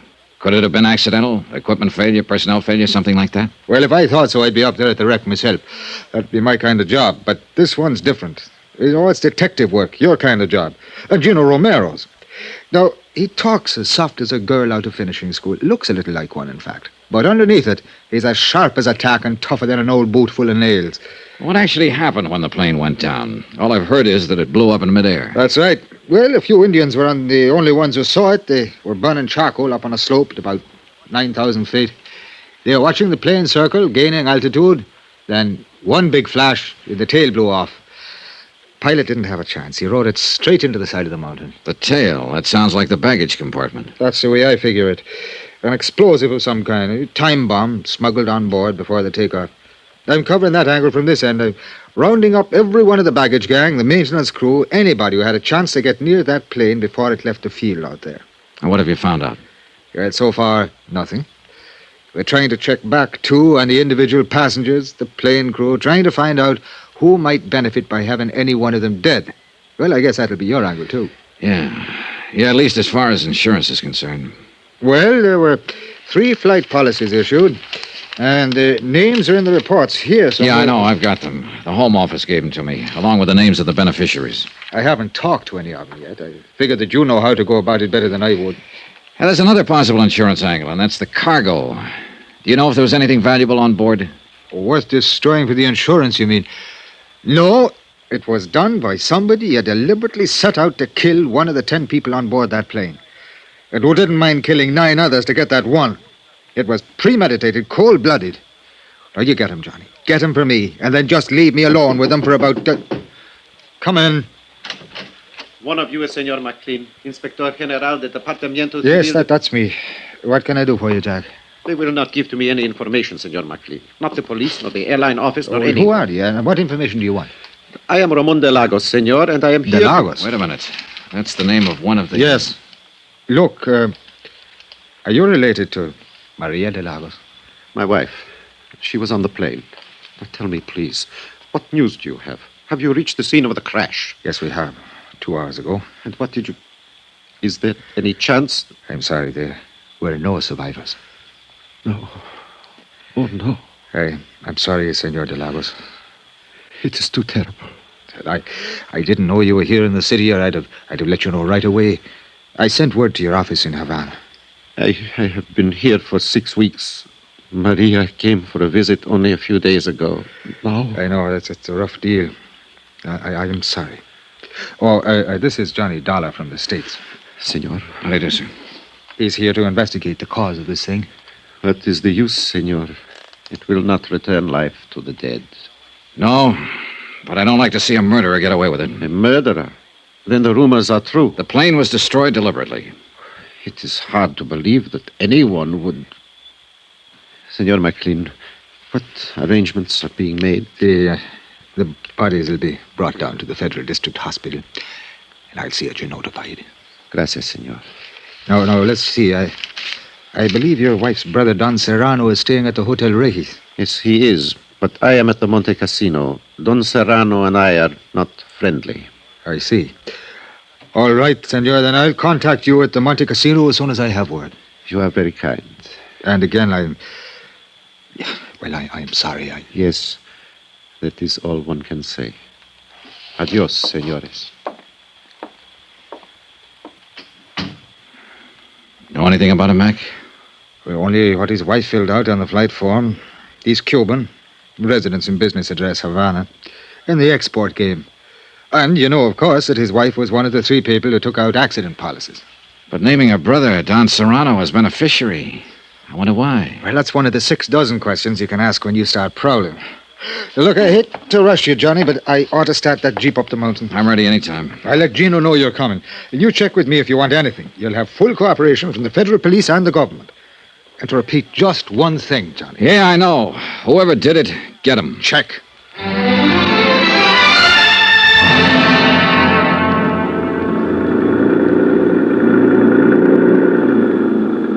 The Jeep driver was a young Mexican boy who'd been brought up in the best and wildest chauffeuring traditions of the capital. He knew only one way to drive, with both accelerator and horn wide open. Since most of the other drivers were playing the same game, it was a sheer miracle that we ever got through the narrow streets of the city and finally reached the open valley. Maybe the colored postcard pasted on the dashboard, a picture of the Virgin of Guadalupe, had something to do with it. We finally left the last cart road and bumped along a narrow woodcutter's trail, cleared and widened enough now so that we could drive into the crash area and miss the 1.5-mile walk the first rescue party had been forced to take. For some reason, only a small part of the wreckage had caught fire and burned, and the rest was strewn piecemeal along a great raw gash through the trees and brush. Men in uniforms of the Mexican Army searched through the tragic debris, lifting, sorting, and collecting. And nearby, a silent group of Indians were watching, with the age-old sadness in their eyes. You are Senor Dollar, no? Yes. Gino Romero, senor. Oh, glad to know you, Gino. It's a terrible thing, no? Yeah. Any ideas yet? Not of importance, but it's certain now this. It was caused by one explosion which has occurred in the baggage compartimento. Véngase. Come on. We have found many pieces which can be identified, can be known which part of the plane they are in before the crash. I see. Toward the front, these pieces are more large, but in the back, near the tail, they are very little. Here, you look. These are pieces of the baggage, muy pequeño, very tiny. Oh, yeah. The crash itself wouldn't have done this. It had to be an explosion. Seguro. Look, it's burnt a little, each one of these pieces, but these more big ones from the seats of the plane, they are not burnt. Here, you smell these ones. Yeah, I see what you mean. Either dynamite or nitroglycerin. Was dynamite. We have found little tiny pieces of red paper from the wrappings on the sticks. Was dynamite. Any idea how much? How big a charge? One of the soldados, Pascual, who have used much explosive, is think maybe 30 or 40 pounds. Light enough to be put on board in a piece of luggage. It's going to be tough, Gino. Plenty tough to. They're bringing out the bodies. The Indians set up a low, wailing dirge, and one of them tapped softly on a native drum. A wordless terror before the ancient mystery, death. One by one, the bodies passed us, borne by the silent soldiers. Madre de Dios, may they find peace. Then, for the first time, I noticed the girl, standing alone some distance away, watching without expression as the stretchers passed her. She was young, blonde, and beautiful. Not conventionally so, but beautiful as a young animal is beautiful. And she looked very much out of place. You are observing the señorita, no? What's she doing up here? ¿Quién sabe? She's strange, that one. Always she's look for danger. She's what you say, the daredevil. But it's like she's always have the charm. Death has never found her. So perhaps she has come here to look on his face. Do you know who she is? Pues sí. She's American. Her name is Marvel Terrence. Marvel Terrence? You have heard of her, senor? I'd heard of her, all right. And I'd wondered what kind of a girl would have a first name like Marvel. And now I knew, partly at least. And I planned to find out a whole lot more. 3 of the people who died on that plane had taken out flight policies. Maria de Lagos was one of them. The other 2 were men, both of whom had named as beneficiary Marvel Terrence.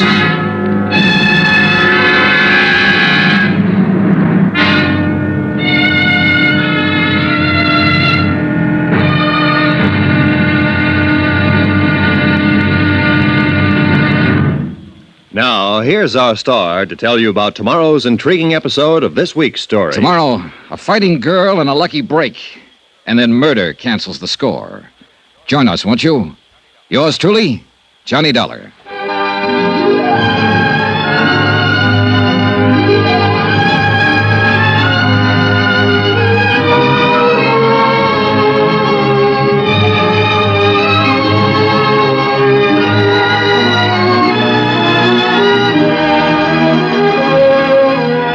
Yours truly, Johnny Dollar, starring Bob Bailey, is transcribed in Hollywood. Written by Les Crutchfield, it is produced and directed by Jack Johnstone.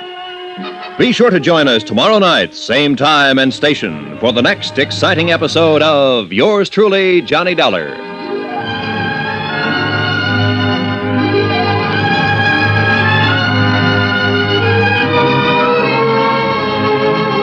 This is Roy Rowan speaking.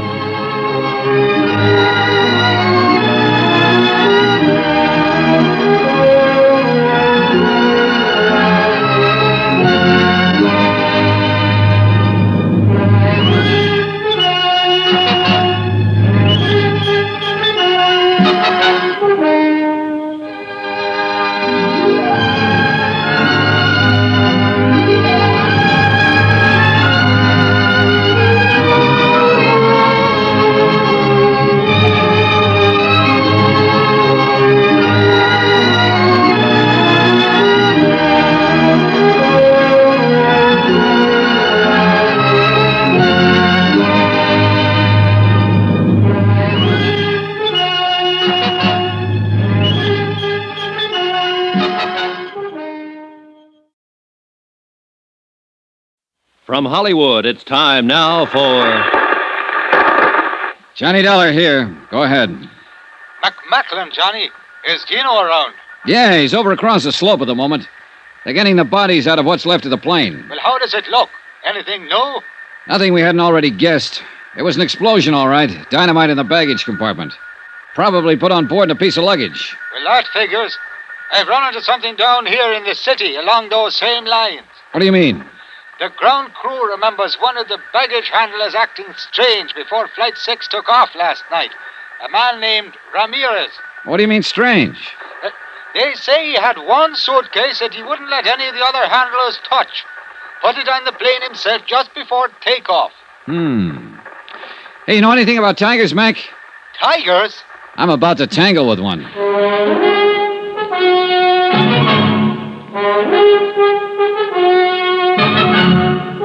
Tonight and every weekday night, Bob Bailey in the transcribed adventures of the man with the action-packed expense account, America's fabulous freelance insurance investigator. Yours truly, Johnny Dollar.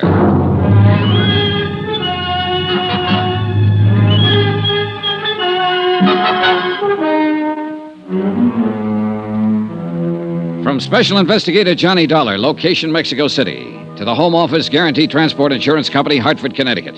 Assignment, the Flight 6 matter. Expense account continued. I was taking Gino Romero's word for it that the girl was a tiger. His word and my own instincts. At first glance, she seemed soft, shy, and lovely. Then you sensed a wildness about her, a kind of suppressed violence that brought you up short and made you stop and reappraise her. She leaned against a tree, watching the bodies of the plane crash victims being carried down the slope and placed in the Army Jeep, with no sign of emotion on her face. Cool, detached. She had no reason to be here, and I wondered why she was. The only way I knew of finding out was to ask her. Yes, what is it? You're Marvel Terrence, I believe. That's right, and I've not met you somewhere before. No, but you're about to. My name is Johnny Dollar. I'm an investigator for an insurance company up in the States. I'm sure it must be very interesting work. Sometimes, on some jobs. Other times, it's only dirty and disgusting. Like this time, for instance. Well, we all have our problems. Maybe I can help you with yours, Miss Terrence. Run along, will you? I'm not in the mood. Oh, you amaze me.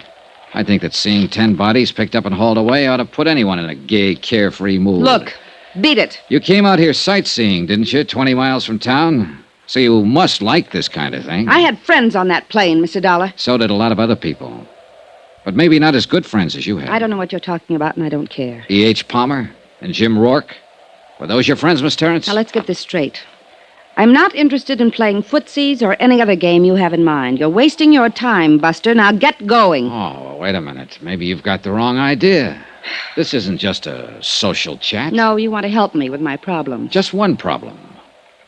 I'm wondering how you're going to spend that $50,000. What? Yeah, that's a fair-sized chunk of money to drop right out of the sky. What are you talking about? What $50,000? The money you'll get from the deaths of your two friends, Palmer and Rourke. What do you mean? Say, tell me, were you with them at the airport last night when Flight 6 took off? Yes, I was. Then you but must have known that they both took out flight policies, and that both of them named you as beneficiary. No. No, I didn't know. I wasn't with them exactly. At least, not up until takeoff. Then you claim this is all just a big surprise. Of course, I didn't know a thing about it. But it's just like them. It's what they do. Why did you come out here to the wreck, Miss Terrence? I don't know. Ed and Jim were my friends, and I don't know why I came, Mr. Dollar. She came because I brought her, mister. No, Bill. But I didn't bring her here to be pushed around by some morbid curiosity, huh? No, please. This is Johnny Dollar, Bill. He's an insurance investigator. Bill Blakely, Mr. Dollar. Oh, hello. He was asking me some questions. Why you? Because Ed and Jim both took out insurance policies in my name. What? Flight accident policies, $50,000 worth. Well, I'll Mr. be... Blakely, you said Miss Terrence is here because you brought her. I wonder if you'd tell me why you're here. I don't know that it's any of your business. Sometimes I make things my business. Then sometime you may get your teeth knocked out. They're in pretty solid, Blakely. Yeah? Well, maybe... Bill, stop it. Sorry, Marvel. Ed Palmer and Jim Rourke were Bill's business partners. What business, Mr. Blakely? Engineering. We're building some roads around Mexico City. How many partners? Just the three of you? Yes, just... That's right, Dollar. The business belongs to me now. What about it? Nothing about it. Congratulations. One more crack Bill, like I that... said stop it. Let's go, Marvel. I've got to get back to town. Wait for me at the truck. I'll be there in a few minutes. All right. Suit yourself. Dollar, just one thing. Don't push me. Blakely, 10 people died over there on that hillside last night. They were murdered. I intend to find out who did it. And if it takes pushing to find out, then I'll push. See you around. Yeah. You probably will. This thing hit Bill pretty hard, Mr. Dollar. You have to make allowances. How long have you known him? A couple of months. And Palmer and Rourke? The same. It's nothing serious, nothing romantic, if that's what you're thinking. It was all just for fun. Was that all it was on their side? Oh, men always claim to be serious. But that's only part of the game. What else do you do, Miss Terrence, beside play the game? That's all. I'm a wealthy orphan, Mr. Dollar, and my only career is drifting around the world playing the game. I'm ornamental, irresponsible, and rather useless. Maybe not entirely useless. Just being ornamental has some importance in this world. So you play too, huh? I meant it. I guess I was pretty obnoxious when you spoke to me a while ago. Well, I suppose I asked for it. I'm staying at the Hotel Monte Cassino. Are you? I'd like to see you again. I could teach you the game, Johnny. Well, that's a very attractive offer. Outside of business hours. But you think I'm mixed up in this? No, I'm not sure. Well, think about it, Johnny. You can call me at my hotel. The Monte Cassino. That's where DeLagos is staying. Happen to know him? Ramon? Well, yes, of course. Why? Well, one of the passengers killed in that plane was his wife. Didn't you know? I saw the name DeLagos, but I didn't even know he had a wife. Another, just for fun? I think you've got some wrong ideas about me, Johnny. Come see me and I'll straighten them out for you. All right. I will. And something else. You'll find it out anyway, so I may as well tell you. Tell me what? I had reservations on Flight 6, too. I was going over to Havana for the weekend. I canceled out at the last minute. I see. Maybe that's why I came out here. To see for myself. I'm not afraid of death. I've tempted it too many times to be. But it does fascinate me. I stood there watching and thinking. Could have been me being carried down that slope. Except for luck.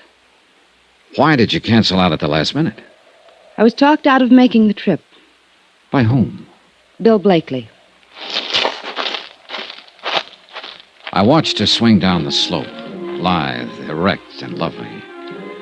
A strange girl, with an air of aloneness about her. An air that I felt would be with her even in a crowd. Strange, but also compelling. Exciting. She might be involved, or she might not. I didn't know. But I was sure of one thing. In either case, I was going to see her again.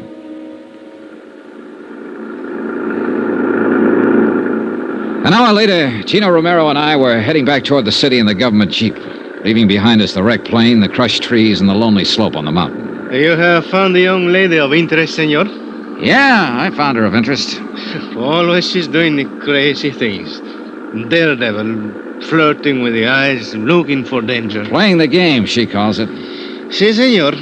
Playing the game. Que lástima. It is too sad that 10 persons are not be playing the game now anymore. Oh, it's all right, Chino. I'm not that much under her spell. Que dice? If she's guilty in any way, I'll pin it on her just as quick as the next one. Oh, but I did It's not all right, mean that... forget it. No, I do not think she's guilty. It is not a thing she would do, and she does not need the money. She's very rich. Do you know that? Everybody says so. Well, that's what I mean. It's worth checking into. Es posible, but I still do not think she would do such a thing. It is too terrible. And she's too beautiful. Maybe I ought to give you the advice, Chino. Before the beauty of a woman, senor, we are all as brothers, like Senor Blakely. I see he will look very disturbed. Yeah, he did get a little hot under the collar. What do you know about him, Chino? Almost nothing. He's come here for 3 months now, making the road. And his partners, Palmer and Rourke, who were killed in the plane crash. What do you know about them? The same. Nothing. They all arrive together. Always they work together, play together. Then along came Marvel Terrence. True. They were all rivals for the senorita. And there is one thing. What's that? They have the building for the machinery outside the city, the warehouse, you call it. What about it? In this warehouse, they keep much dynamite.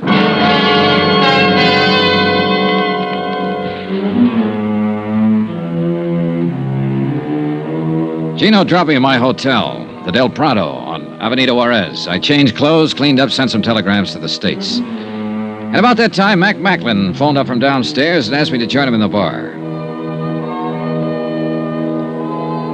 Expense account item 3, $16.40. Drinks and dinner with the chief inspector of the Federal Department of Civil Air Transport. And then some more drinks. I've been here 7 years, Johnny. I like it. I feel at home here. I like the people and their way of life. But it'd still be good to see old Shy again. The snow piling up along the loop, and the wind ripping in off the lake. The crazy little joints along Baker Street. When were you there last, Mac? 1932. Oh, then you're about due. Well, why don't you take a couple of weeks and fly up there? No. Too much water under the bridge, Johnny. Too many little wars here and there in the world since 32. And too often McMacklin was flying in them. On one side or the other. Oh, what of it?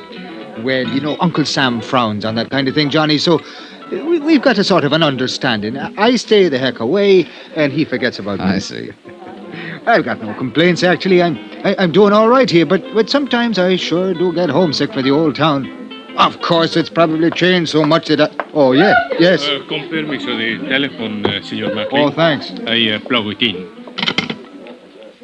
Hello, yeah? What? All right. Well, have you told the federal police? Yeah, I'll be here for a while. Adios. Well, we just lost our best angle, Johnny. What do you mean? That baggage handler, the one I figured slipped the dynamite on board the plane. The boys just now located him. His throat has been cut.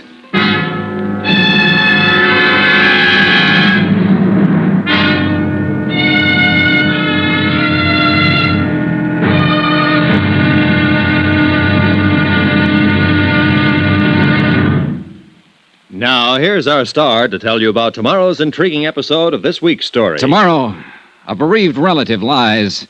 A frustrated lover comes up fighting. And a lovely lady in the case just vanishes. Join us, won't you? Yours truly, Johnny Dollar.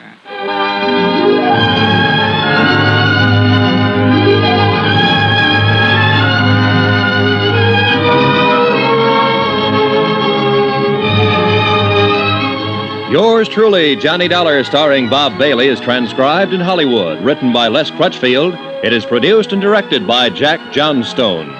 Be sure to join us tomorrow night, same time and station, for the next exciting episode of Yours truly, Johnny Dollar. Roy Rowan speaking.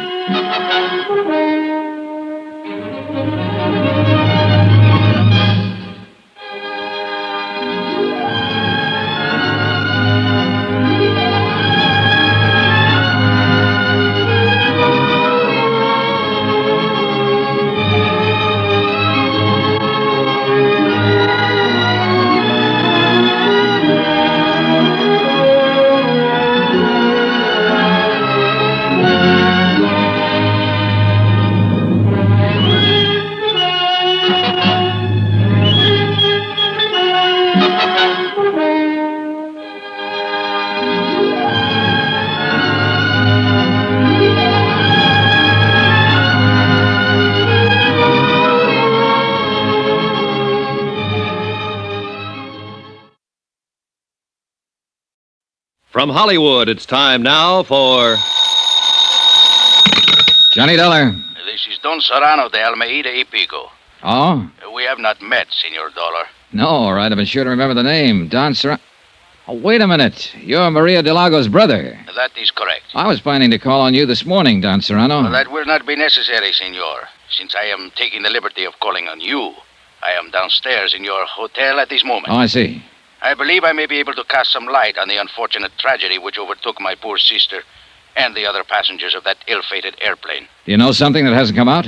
Rather a great deal, Senor.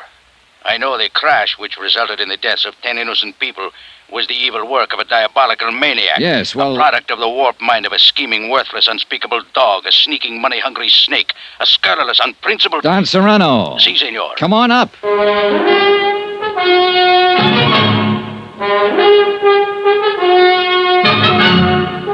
Tonight and every weekday night, Bob Bailey in the transcribed adventures of the man with the action-packed expense account, America's fabulous freelance insurance investigator. Yours truly, Johnny Dollar.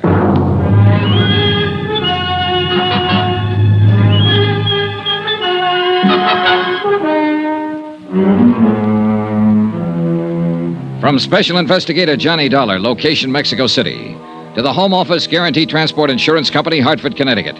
Assignment, the Flight 6 matter. Expense account continued. Item 5, $3.90, room service. Breakfast for myself and a pot of coffee for my visitor, Don Serrano de Almeida y Pico, I think. He was a thin, straight man with a small goatee and the face of a hawk. Stiff, formal, unbending. A classy grande type from an old school long out of business. And a man of much suppressed violence and hate. Once upon a time, Senor, there existed a gentleman's code for the settlement of such matters as this. The duello, as it was called. But we are living now in lesser and more decadent times. A man is no longer permitted to kill his enemies. He must suffer interference by the police, the Civil Air Transport Department, the government. And even special investigators from the States, huh? Is that what you mean? I was not speaking personally, Senor Dollar. You are as much a victim of the times as I am. Well, it doesn't seem to be irritating me as much. More coffee, Don Serrano? Gracias, no. Perhaps it is because you have not lost your dearly beloved sister, Senor. Oh, maybe. In that, at least, you have my sympathy. But let's get to the point. You've done quite a lot of talking about wanting to kill somebody, but I'm still not too sure who or why or what. It is very simple, senor. Not to me. Suppose we start at the beginning. As you like. But who can ever say what is the beginning of anything? All right, then let's be arbitrary about it. Let's start 3 weeks ago when your sister Maria came here from Havana to join her husband, Ramon de Lagos. I believe you said Ramon had been here for a month at that time on some kind of a business deal. A business deal? Do I look like a fool, senor? Oh, now, let's stick to the point. Women. That is his business, senor. Women with money. Then a week ago, Maria wired you, said she was terribly unhappy, and asked you to come at once.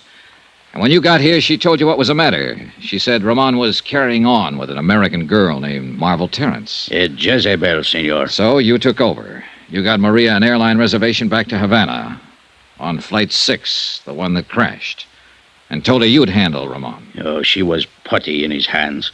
He lied to her every day since they were married, and she always ended up by believing him. I told her in the beginning he was interested only in her wealth. Which amounts to how much? Oh, much. Even after Ramon's foolish dissipation over the last few years. What happens to her estate now? Half of it she was permitted to dispose of as she wished. She made a will some time ago in favor of Ramon. Against my advice, I may say. What about the other half? That reverts to me, senor. Oh? It is a matter of family tradition. Who managed your sister's estate before Ramon came into the picture? I did, senor. And quite profitably. I did not waste my energies on illicit follies and ludicrous intrigue. All right. Night before last, then, you took Maria to the airport and saw her off on the plane. Si. What was she planning to do when she got back to Havana? Was she going to divorce Ramon? My sister was a very pious woman. May she rest in peace. Her religion would never permit such an act. I see. And, of course, there was the matter of family tradition. Oh, naturally. Did Ramon go to the airport with you? I had not seen Ramon since the night before, nor had Maria. We had quarreled violently over his disgraceful conduct. Did Ramon know that his wife was taking Flight 6? I informed him the night before. Did you or Maria see him at the airport? Oh, no, senor. He was much too clever. He managed to keep out of sight. Then how can you be sure he was there? Senor Dollar, who else would be so vile as to place an explosive on board the plane? Oh, well, now I can follow your reasoning, but... The matter is self-evident. Well, look, I'm afraid we need more than self-evidence, Don Serrano. The problem of evidence is your responsibility, senor. I have told you who committed the deed. No, you've told me who you suspect. Do you doubt my word? Not as far as it goes. Sure you won't have some more coffee? No, gracias. Do you happen to know this girl, Marvel Terrence? By sight, I mean. She has been pointed out to me. Mm-hmm. Did you see her at the airport? Si, I did. I was under the impression she was going to leave on the plane, but after it departed, she was still in the terminal. Did you notice her talking to anyone before the takeoff? Yes, to some American, I believe. Red hair, stocky build, about 35? Si, he would fit that description. Blakely. Did you see her talking to anyone else? Any of the baggage handlers or the ground crew? I'm afraid I did not notice. Is it important? It could be. Well, thanks for your information, Don Serrano. My only concern is to see justice done. I'm sure it will be. And now suppose we take a look at what you didn't tell me. Senor? The fact that Maria took out a flight accident policy for $25,000 and named you as her beneficiary. I considered it a mere whim of my sister's. But the way things turned out, it was a pretty valuable whim, wasn't it, Don Serrano? For you, I mean. Senor, are you implying... I'm implying that Ramon wasn't the only one with a motive. Wasn't the only one who'll profit by Maria's death. You'll do pretty well yourself. Half her estate and $25,000 cash. That's not a bad deal. I should kill you for such an insult. You'd like to, wouldn't you? You're very big on this killing business. That's how you planned to handle things with Ramon, wasn't it? As soon as Maria went back to Havana. It is only what he deserves. And now you're trying to use me to do it. That's why you came here. You don't care about justice. All you want to do is get Ramon. He is guilty. If he is, Don Serrano, I'll find it out and I'll pin it on him. But if he isn't, I'm not going to be pushed into framing him. So you can take these dirty, underhanded insinuations of yours and you can... Get out, Don Serrano. Expense account item 6, $12.60. Taxi fares in and around Mexico City. I checked with the federal police first. They had their best men working on the murder of the baggage handler at the airport, and so far they'd turned up nothing. They didn't have a single lead. I went through their files on the other 7 people who died on the plane. Nothing. The 2 pilots and the stewardess were Cuban and apparently had no close friends or enemies in Mexico City. 2 of the passengers were Brazilians and were only traveling through en route from the States. And as far as the other 2 were concerned, there seemed to be no motive. So it came right back again to the 3 I was already working on. Maria de Lagos and the 2 business partners, Ed Palmer and Jim Rourke. The 3 people who'd bought flight insurance policies. And that left me with 4 possible suspects. Ramon de Lagos, Maria's husband, Don Serrano, her brother, Marvel Terrence, and Bill Blakely, the partner of Palmer and Rourke. I checked with Inspector Mocklin, but he'd made no progress. With Gino Romero, no progress.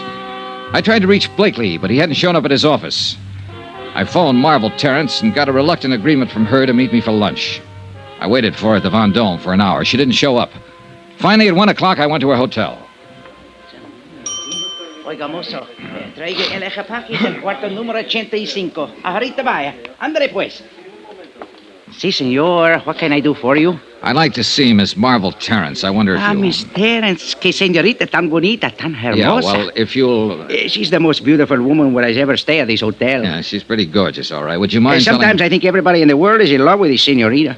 All day long, it is one man after another which call up to talk to Miss Terrence. Well, would you ring her and tell her I'm waiting... 2 times so many calls we get on the switchboard while the señorita is live here. That's very interesting. And now would you You please... must forgive me, amigo. When I think of Miss Terrence, I lose all sense in my head. All right. You're forgiven. Now, if you... What is it you wish, senor?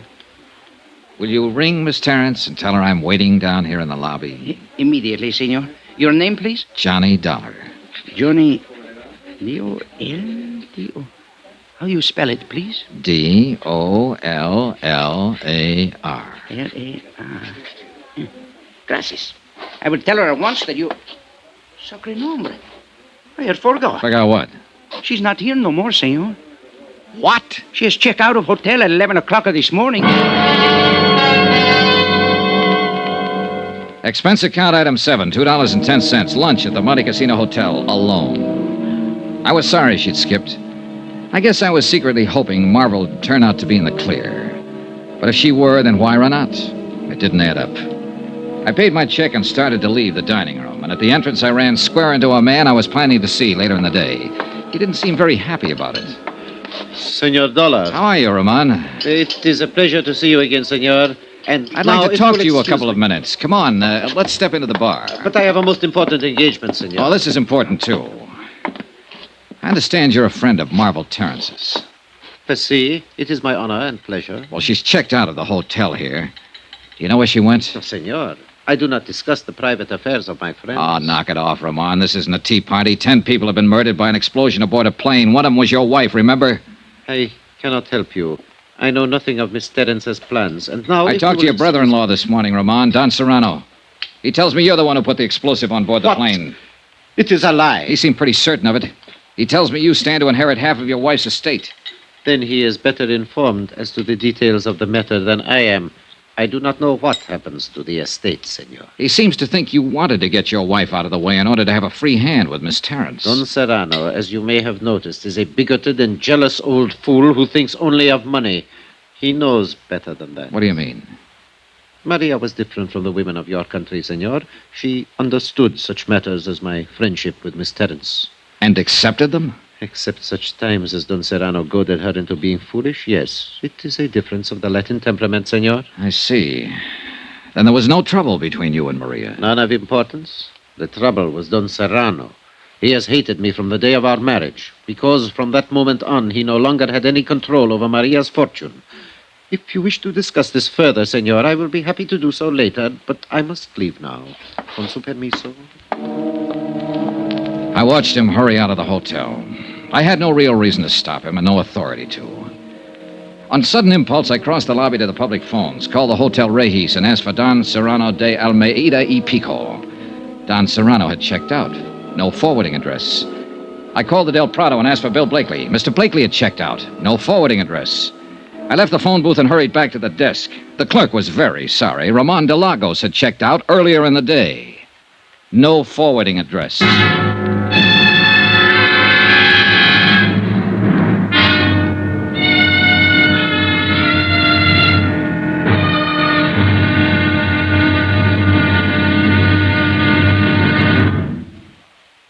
here's our star to tell you about tomorrow's intriguing episode of this week's story. Tomorrow, a rendezvous in a tropic port. And a lot of things come together. Things like romance, desire, and death. Join us, won't you? Yours truly, Johnny Dollar.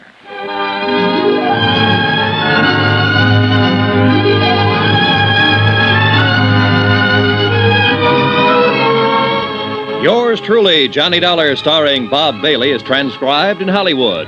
Written by Les Crutchfield, it is produced and directed by Jack Johnstone. Be sure to join us tomorrow night, same time and station, for the next exciting episode of Yours truly, Johnny Dollar. Roy Rowan speaking.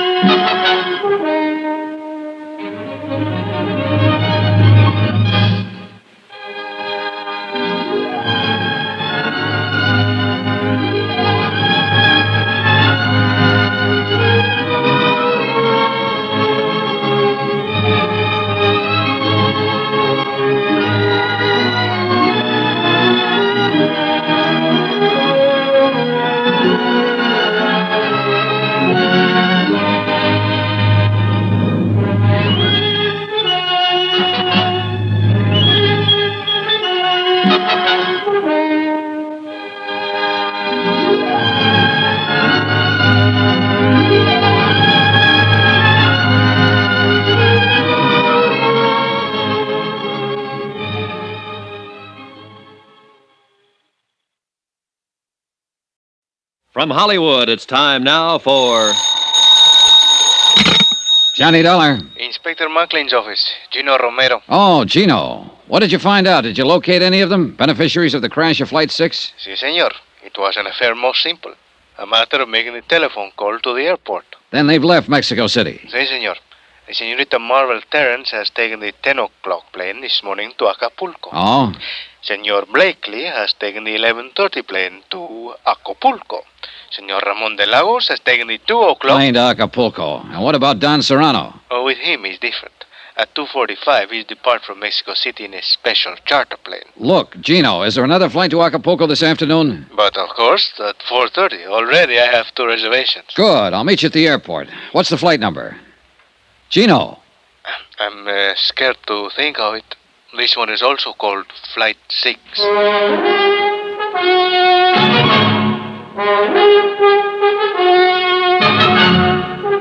Tonight and every weekday night, Bob Bailey in the transcribed adventures of the man with the action-packed expense account, America's fabulous freelance insurance investigator. Yours truly, Johnny Dollar.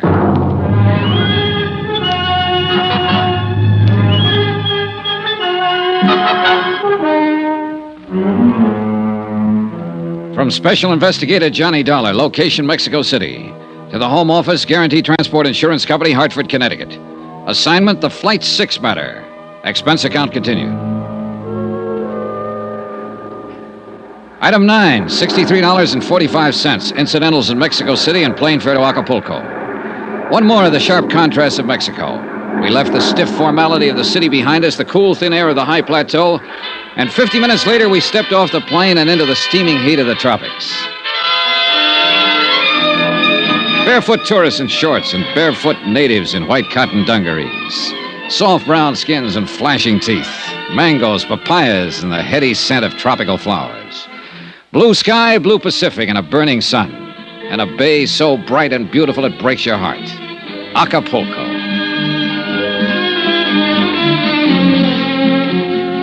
Gino Romero of the Department of Civil Air Transport knew his way around. So I waited for him while he checked his contacts, airport police, custom agents, limousine drivers. And in a few minutes, he'd made his rounds and rejoined me in front of the terminal. It is an affair most simple, senor. A merely matter of ask the question and listen to the answer. What did you find out, Gino? Senorita Miss Terrence is stay at the Hotel Los Flamingos. So? Senor Blakely is also stay there. Ramon de Lagos is go to the Hotel Caleta. And Don Serrano is stay at the Club de Pesca. So you see? Yeah, I see. All right, Gino, let's get going. And where we are going is to the... We'll put up at the Los Flamingos. That is what I expect. Oh, she's very beautiful, senor. True, but there are even better reasons for staying there. ¿Qué dice? Well, in some way, I'm not yet sure how. I think this whole thing centers right around Marvel Terrence. You think it's possible she's guilty of the crash of the Flight 6 to collect the insurance? Maybe. Or she might have been used. Or maybe... Oh, I don't know, Gino. But it's about time we found out.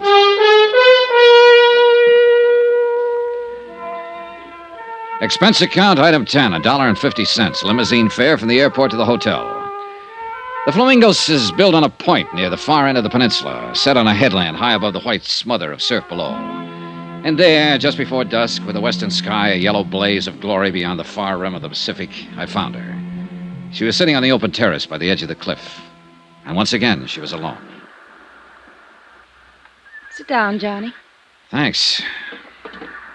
I suppose I should be surprised, but I'm not, really. I guess I rather expected you. Well, then wasn't it a waste of time to run away from Mexico City? I've always run away, I guess. And most of the time, I imagine you've been followed. Or maybe I wanted to face you here, where it's so beautiful. Where perhaps you'd be able to understand me a little better. Is that what you want, Marble? To be understood? Doesn't every woman? I thought it was more often the man. And usually it's his wife who doesn't understand him, isn't it? I see this isn't going to be just a social chat. Oh, I doubt if it could ever be just a social chat. Not with you. Now, you got too much impact for that. A compliment? That's a fact.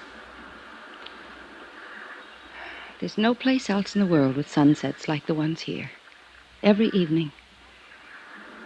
It's like there's another land way off there in the west. It's a strange, bright, golden land. And it keeps calling, coaxing. Only in a little while it'll disappear. And everything will be dark off there in the west. Maybe you do understand me, Johnny. Maybe that's why I'm half afraid of you.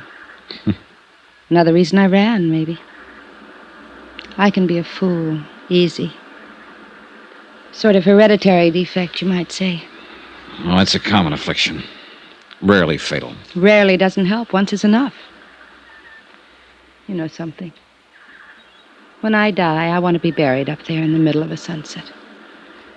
It'd be kind of lonely, wouldn't it? I think I've always been lonely. Do you know I haven't a single living relative in the world? Not one. I was 14 when my parents were killed in an auto accident. I stayed in a boarding school, and the bank handled the estate. When I was 21, they turned it over to me. And since then, I guess that's not what you want to know, though, is it? Not exactly. Want to tell me about it, Marvel? No. As a matter of fact, I don't. I don't even want to think about it. It would be better if you would. For whom? For me? I doubt it. I feel dirty, Johnny. Telling wouldn't change that. It might. Anything I'd tell you would be only suspicion, not fact. Wouldn't? Unless, of course, you're expecting a confession. Do you have one to make? No. But you know who caused Flight 6 to blow up and why, don't you? No.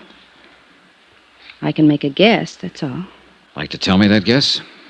You'll find out soon enough, Johnny, and I'd rather it didn't come from me. 11 people have died, Marvel. I know. 10 on the plane that crashed, and the baggage handler who was murdered later, and You whoever... don't have to remind me of it. I couldn't forget it if I wanted to. I told you how I felt, now drop it, Johnny. All right. I didn't know. That's all I can claim. I just didn't know. What do you mean? Nothing. Look. It's dark out there now. And sunset's gone. There's always another one. I wonder. Have you ever met Don Serrano, brother-in-law of Ramon de Lagos? No, but he was pointed out to me. Did you see him at the airport the night Flight 6 was blown up? I don't remember. I don't think so. Did you see Ramon? No. Did he know you'd canceled your reservation that night? He didn't even know I had one. Have Ramon and Bill Blakely ever met? Yes, they met. And detested each other on sight. Well, that's understandable in view of the circumstances. Oh, I guess, but why are people like they are? Did you arrange for Blakely to follow you here? I didn't tell anybody I was coming. He was a good guesser. So was Ramon and Don Serrano. I know. They're all here. Why? They don't even know me. They don't want to know me. Not in any real way, but they're here. Oh, yeah, they're here. And I think you ought to tell me what you know, Marvel. Tomorrow, maybe. Not tonight. Let me have just one night, Johnny. All right. Take me to dinner. Dance with me. Laugh with me. Give me just one evening. Will you, Johnny? Sure. And thank my lucky star for the chance. You're sweet. I'm saying it now, without any strings. No matter how things work out, I'll still mean it. You're a sweet guy, Johnny. Give me time to change.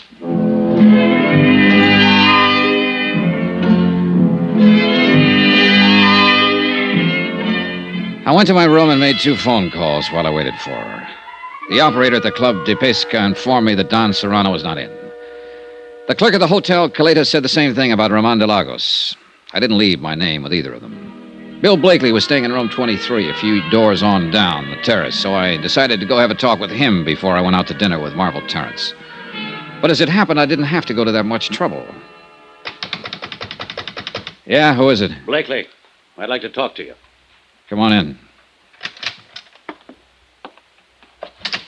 Do you always cover your visitors with a gun? Only when I spot him listening outside my door. I don't know I what saw you're- your shadow against the shutter there. You've been standing outside for the last 5 minutes, Blakely. You listened to me make a couple of phone calls. Did you learn anything you wanted to know? Dollar, suppose you were suspected of sabotaging an airliner and killing 10 people. Wouldn't you want to know what kind of a case was being built up against you? What makes you think you're under suspicion, Blakely? I know I am. Ed Palmer and Jim Rourke were my partners. When they died on that plane, I became sole owner of the firm. There's the motive. I've got a warehouse full of dynamite in Mexico City. There's the method. I can go even farther than that. What do you mean? You mentioned one motive. Why didn't you mention the other one? What other one? Marvel Terrence. That crash not only eliminated a pair of business partners, it wiped out a couple of rivals. Just one thing wrong with that, Dollar. Marvel had a reservation on that plane herself. She only decided at the last minute not to go. I wouldn't have been gaining much if I'd killed her along with my rivals, as you call them. Uh-huh. Maybe that's why you cornered her at the airport and argued her out of going. Yes, I did talk her out of the trip. But not because I'd planted an explosive on board. How do you feel about her, Blakely? I'd give my left arm. It wouldn't do any good. I'm just not the guy. I never have been and never will be. Maybe you are. She says she's having dinner with you tonight. That's right. She is. How do you feel about her, Dollar? I don't know. Expense account item 11, $26.40. Taxis, dinner, drinks, and dancing for 2. The Copacabana with its blue lights and the surf right at your feet and a million stars low enough to touch. The warm water of the bay lapping softly at the pilings. The Las Americas, the Casablanca, music, champagne, and the tropic night. And then finally, much later. Good night, Johnny, and thank you. Tonight, for the first time I can remember, I wasn't alone. And then, only an hour afterward, I was wakened out of a sound sleep. Senor Dollar. Right with you, Gino. What was it? It's a senorita, I think. She's a number 8. Come on. But she wasn't a number 8. Her door was standing open and the room was empty. We searched the terrace out toward the edge of the cliff where I talked with her at sunset. We saw the broken section of railing and found one of her slippers and a pack of her cigarettes lying nearby. In pitch darkness, we slid and scrambled down the steep path to the beach. And there by the edge of the surf, we found her. The warm foam reached out for her, as though to carry her away, to that last sunset she'd loved so much. She looked very beautiful, but very much alone. As alone and as lonely as death.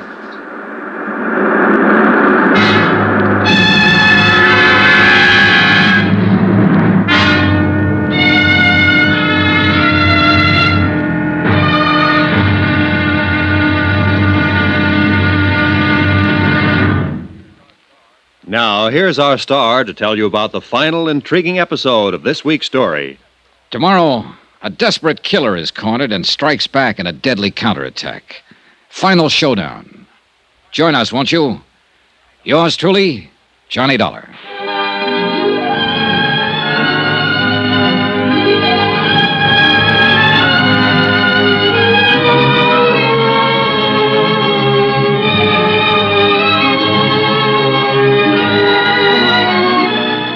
Yours truly, Johnny Dollar, starring Bob Bailey, is transcribed in Hollywood.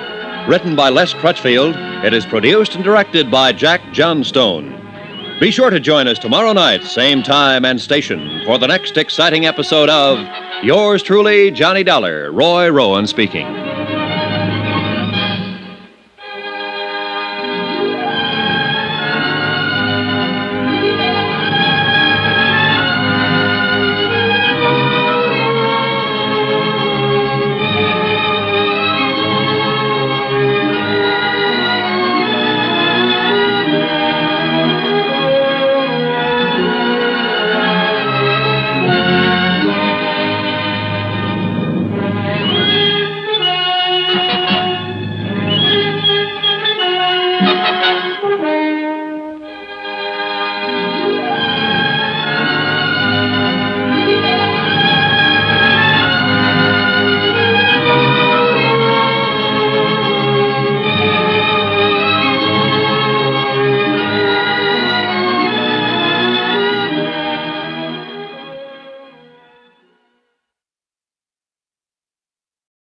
From Hollywood, it's time now for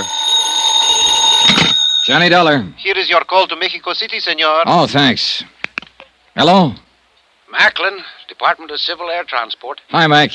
Dollar, what have you learned in Acapulco? Not very much, I'm afraid. But you said you were following the girl down there, Marvel Terrence. Yeah, and a few others who might have had a hand in the explosion aboard Flight 6. Beneficiaries of the insured on that flight. What others? Ramon de Lagos, whose wife died in the crash. Don Serrano, her brother. Bill Blakely, whose business partners were aboard. Well, have you and Gino learned anything from them? From the girl? Not yet. But you said she might know who caused that explosion aboard the plane. Right, and she promised to talk. Well? Your little helper, Gino, and I just pulled her body out of the surf down below the hotel here. Johnny? Murder? Yeah.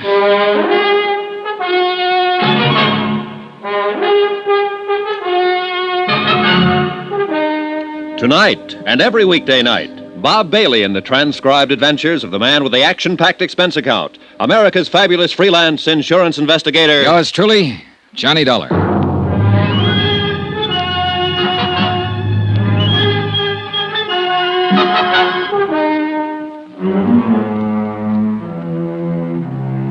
From Special Investigator Johnny Dollar, location Acapulco, Mexico, to the Home Office Guaranteed Transport Insurance Company, Hartford, Connecticut. Assignment, the Flight 6 matter. Expense account, final page. Item 12, $1.80 for the phone call to Mac Macklin in Mexico City. I had to get Mac out of bed to tell him what had happened. That Marvel Terrence had been murdered. That somebody had silenced the girl around whom the whole case had seemed to center, since Flight 6 had exploded in midair 3 nights before and carried the passengers and crew to their deaths. Mac was shocked and offered any additional help I might need. But he had no new information at his end, and it was obvious now that any answers would have to be found right here in Acapulco. As I hung up the phone, Gino Romero came rushing in from the hotel terrace. Senor Dollar. What is it, Gino? A prowler is out on the hotel grounds. The police cars go to block off the road at the bottom of the slope. Good, come on. The stairs are over this way, senor. Right with you. A little light wouldn't hurt anything down here. It's no time. This way, into the brush, is a footpath. All right, lead the way. Over there is only 100 feet to the cliff. The other side is the road for the hotel. Here is the only place anybody can go. It's down this slope. Yeah, but there are plenty of places to hide. Si, senor, but it's a matter... Oh, wait. Huh? Listen. We could hear someone moving through the jungle growth a few yards away, moving swiftly but cautiously. Then a sudden silence. Whoever it was had also stopped and was listening for Gino and me. We waited for the fugitive to move again, straining our ears, trying to tag the location. Seconds passed. Then a slight rustle ahead of us. Gino nudged me and we slipped quietly toward the sound.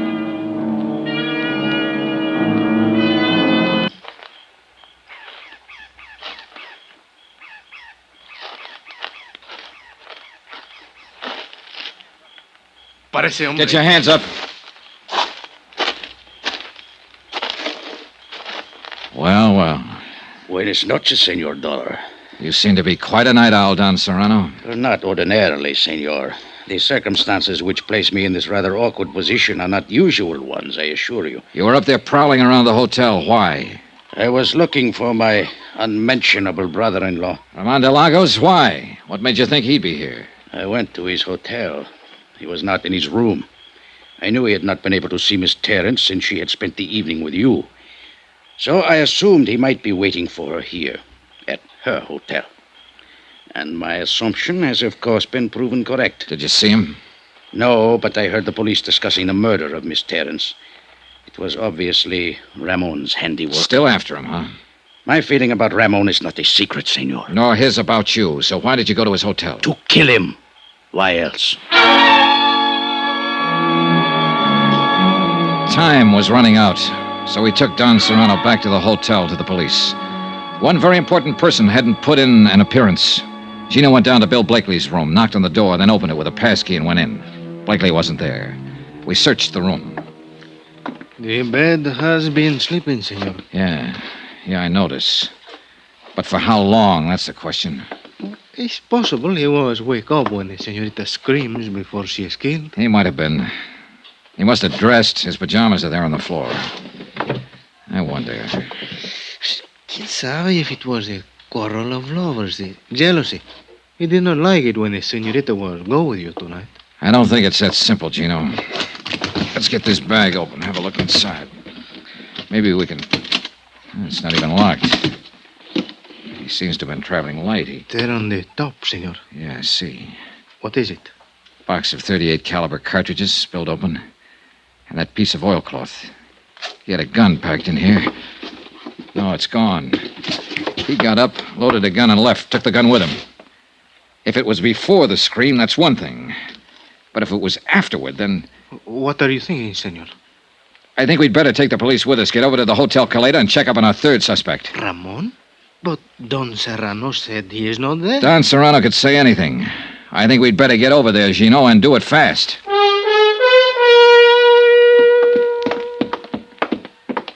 The clerk said room 34. That's the second door down. See. Let's go.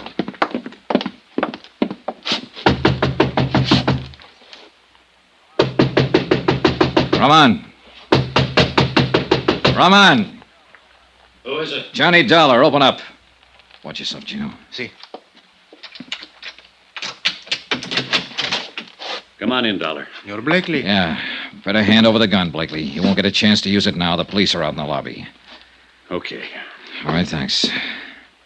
Ramon didn't show up, huh? I wish he had. That's all I was asking, just one clear shot at him. Are you sure he's the one who killed her? Sure enough. Did you see him? No, but he's the one. She was scared of him, Dollar. She told me earlier in the afternoon, before you got down here to Acapulco. Told you what? She said Ramon had followed her here from Mexico City, that he'd been acting strange. She said she was glad I was staying at the same hotel, and that she didn't want to see him or talk to him. Yeah, it figures all right. It checks with what she said to me last night. If she'd only given me a little more to go on. She was a real great kid, Dollar. The greatest as far as I was concerned. Yeah. As soon as I realized what had happened, I loaded my gun and came here to wait for him. I figured he'd try to get back to his room. But he didn't show. It's too bad. She was a real great kid. And I'd have died for her if she asked me to. I loved her. She was the... Mira, ahí está. There he is. Come on, Gino. Si, senor. Ramon had been spotted. He started and entered the hotel, saw the police, turned and ran. He was armed with a pistol. He'd fired a shot at one of the police officers and then jumped over the balustrade and disappeared into the dark curve of Caleta Beach. The police cars quickly threw a cordon along the bayfront street and blocked off both ends of the stretch of shoreline. For the moment, Ramon was trapped somewhere on that beach. He'd tipped his hand now, and he was desperate and dangerous, and he had a gun. Gino and I went out on the beach after him. There's many places to hide here. Not for long. They'll have some more police here within a few minutes. Come on. It's maybe better we wait, senor. I do not think Ramon is planned to be taken alive. I can still see that girl, Gino, lying at the foot of the cliff. Si, senor. I remember. I spirit. What is it? There by the water is... No, I am wrong, senor. It's only a boat pulled up on the sand. Yeah, it's a paddle boat. Well, I think it's better maybe we separate, senor. I look in the pavilion, the cabañas. You stay close by the water. In this way, we'll have him between us. Good idea, Chino. But you've got the rough end of it. Take care of yourself. Si, senor. Well.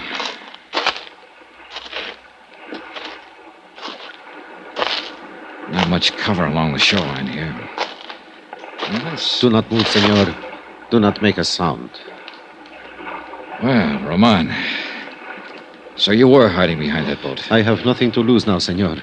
If you make one move or try to call out, I will kill you. Yeah, I think you would.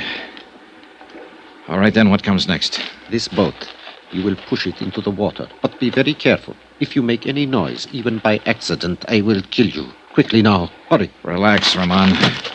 You don't have a chance anyway. We will see. Careful now. Be quiet. Good. Now get in, quickly. Sure. Take the paddle, head out across the bay, and be very quiet, or I will kill you. All right, Roman. You're just wasting your time. They'll have a police launch out here within 10 minutes. I do not think so. They will not know. Quiet! Quiet! One more sound from that paddle and I will shoot. Marvel Terrence. Why did you kill her, Roman? She made me crazy. So beautiful. And with so very much money. I thought she would be most easy once Maria, my wife, was dead. Then it was you who blew up the airliner in order to kill your wife and have a clear field to go after Marvel. Marvel did not know I was married, and Maria was going to tell her. So you sabotaged a plane and killed her, along with 10 other innocent people. And what happened tonight? Did Marvel turn you down? She said she was suspicious of me, and she was going to tell you about it in the morning. And she said she was falling in love with you. She made me crazy. I wish you had got back into that hotel, Ramon. I wish you'd got there before I did, while Bill Blakely was still waiting for you with a loaded gun in his hand. Be quiet and paddle faster. We must get farther up the coast in order... What is that? Police launch. What did you think? I told you didn't have a chance. No, they could not get here so soon. Well, I forgot to mention the fact that they'd already phoned for one. And then they do not know yet we are out here. Good. Keep paddling. Quickly. He half turned his head to look back toward the launch. I took a chance and swung the paddle. His shot went wild, and he didn't get a second try. I caught him back of the air, and he dropped like a log.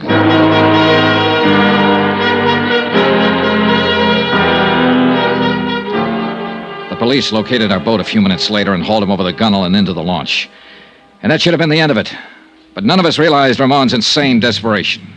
He'd only been pretending unconsciousness. On board the launch, he snatched a gun from one of the officers and tried to take over the boat. He didn't have a chance. He took a full volley of shots from 3 police pistols square in the chest.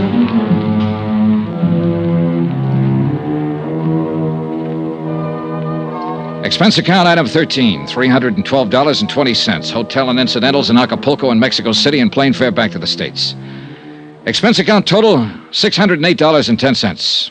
End of expense account, end of report. Remarks? I'll never see another sunset now without thinking of her somewhere out beyond it. I hope she doesn't feel alone anymore. Yours truly, Johnny Dollar.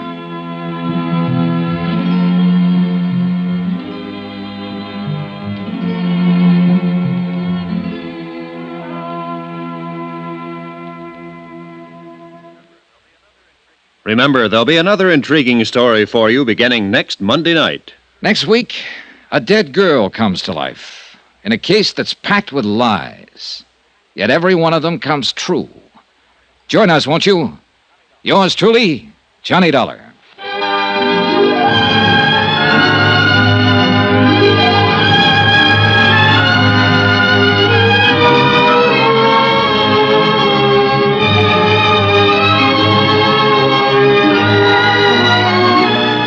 Yours truly, Johnny Dollar, starring Bob Bailey, is transcribed in Hollywood. Written by Les Crutchfield, it is produced and directed by Jack Johnstone. Heard in this week's cast were Virginia Gregg, Ben Wright, Edgar Barrier, Don Diamond, Russ Thorson, and Jack Moyles. Musical supervision by Amerigo Marino. Be sure to join us on Monday night, same time and station, for another exciting story of yours truly, Johnny Dollar. This is Roy Rowan speaking.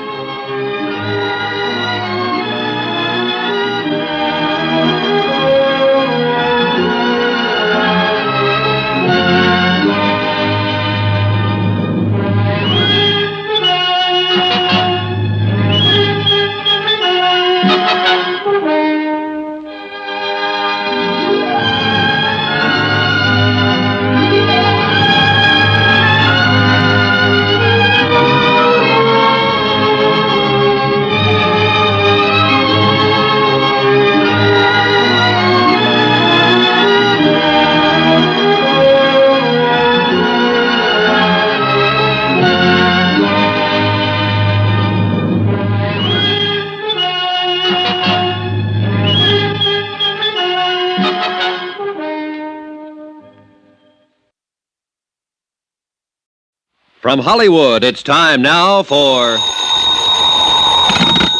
Johnny Dollar. This is Don Taylor down at Tri-State, Johnny. Hello, Don. Happy New Year. Belated, of course. Same to you, Johnny. Listen, would you like to come over to my office and meet a pretty girl? Sure. Is she interesting? Very. As a matter of fact, she just told me the most interesting thing I've ever heard. Oh, what's that? She just told me that she was dead.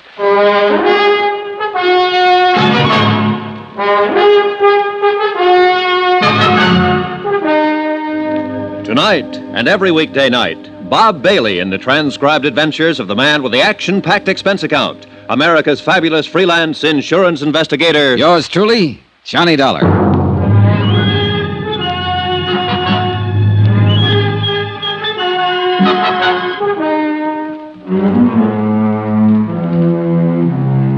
Expense account submitted by Special Investigator Johnny Dollar to Tri-State Insurance Underwriters, International Building, Hartford, Connecticut. The following is an accounting of expenditures during my investigation of the McLean matter. Expense account item $1, cab fare to the International Building in Don Taylor's office. He was sitting behind his desk when I walked in, talking to a tall, dark-haired girl in her late 20s who was standing casually looking out the window at the street below. She was pretty, she was quiet, and she was well-dressed. Hello, Johnny. Thanks for coming right over. I'd like to have you meet Mrs. McLean. How do you do? Hello. Sit down, Johnny. Make yourself comfortable. Take my desk. Well, where are you going? I'm going to let Mrs. McLean talk to you alone. She has a most unusual story. Yeah, something about being dead, isn't that what you said? Yes, something about being dead. Mrs. McLean, Mr. Dollar will be handling this matter for Tri-State. I wish you'd tell him exactly what you've just told me. Ring the buzzer when you're through, Johnny. Oh, sure. Would you like to sit down? He thinks I'm crazy. That's what he thinks. Well, isn't it? Well, I doubt that. Well, sit down. Let's talk it over. Of course he does. It's the first I've told it to anybody. It's fantastic. What do you say your name was? Johnny Dollar. Dollar. What do you do? I'm an insurance investigator. Oh. For him? For anybody who hires me. Here. Try one of these, Mrs. McLean. Thank you. I suppose I'll be put in jail, don't you?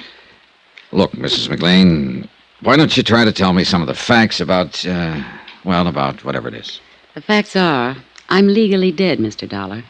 And my husband collected on my insurance policy. Mm-hmm. When did all this happen? 2 years ago in Los Angeles. How much money did your husband collect on your insurance policy? $10,000. Where is your husband? In Los Angeles. I suppose you'd tell me how it worked, Mrs. McLean. My husband's a doctor, Mr. Dollar. His name's Dave McLean. One night he had a patient come in, a girl. Oh, she was in pretty bad shape. She'd been drinking somewhere, and she just came in off the street. Saw his shingle outside the office. I was there helping Dave as a receptionist. Oh. Dave took her into one of the examining rooms to see what the matter was. She had a heart attack. She died on the table. Oh, there was nothing he could do for her. Nothing anybody could do for her. Mm-hmm. She died on the table, and then what? Well, Dave came out and told me what had happened. We looked in her purse to find out who she was and where she lived. There wasn't anything but an address in Jersey City. No Los Angeles address? No. Her name was Teresa Corbett. She was from Jersey City, and that's all. Then what? Well, Dave called long distance to the place in Jersey City. It was an apartment. He talked to the manager there. I see. Go on. Well, Dave didn't say anything about Teresa Corbett being dead. He didn't have a chance, really. The manager was very upset. He told Dave that Teresa's mother had died very suddenly 2 days before. He said he'd been trying to locate her there in Los Angeles. He was very frantic. Go on. It was just one of those crazy things. The apartment house manager was just about out of his mind. Teresa's mother had died in one of his apartments on his premises.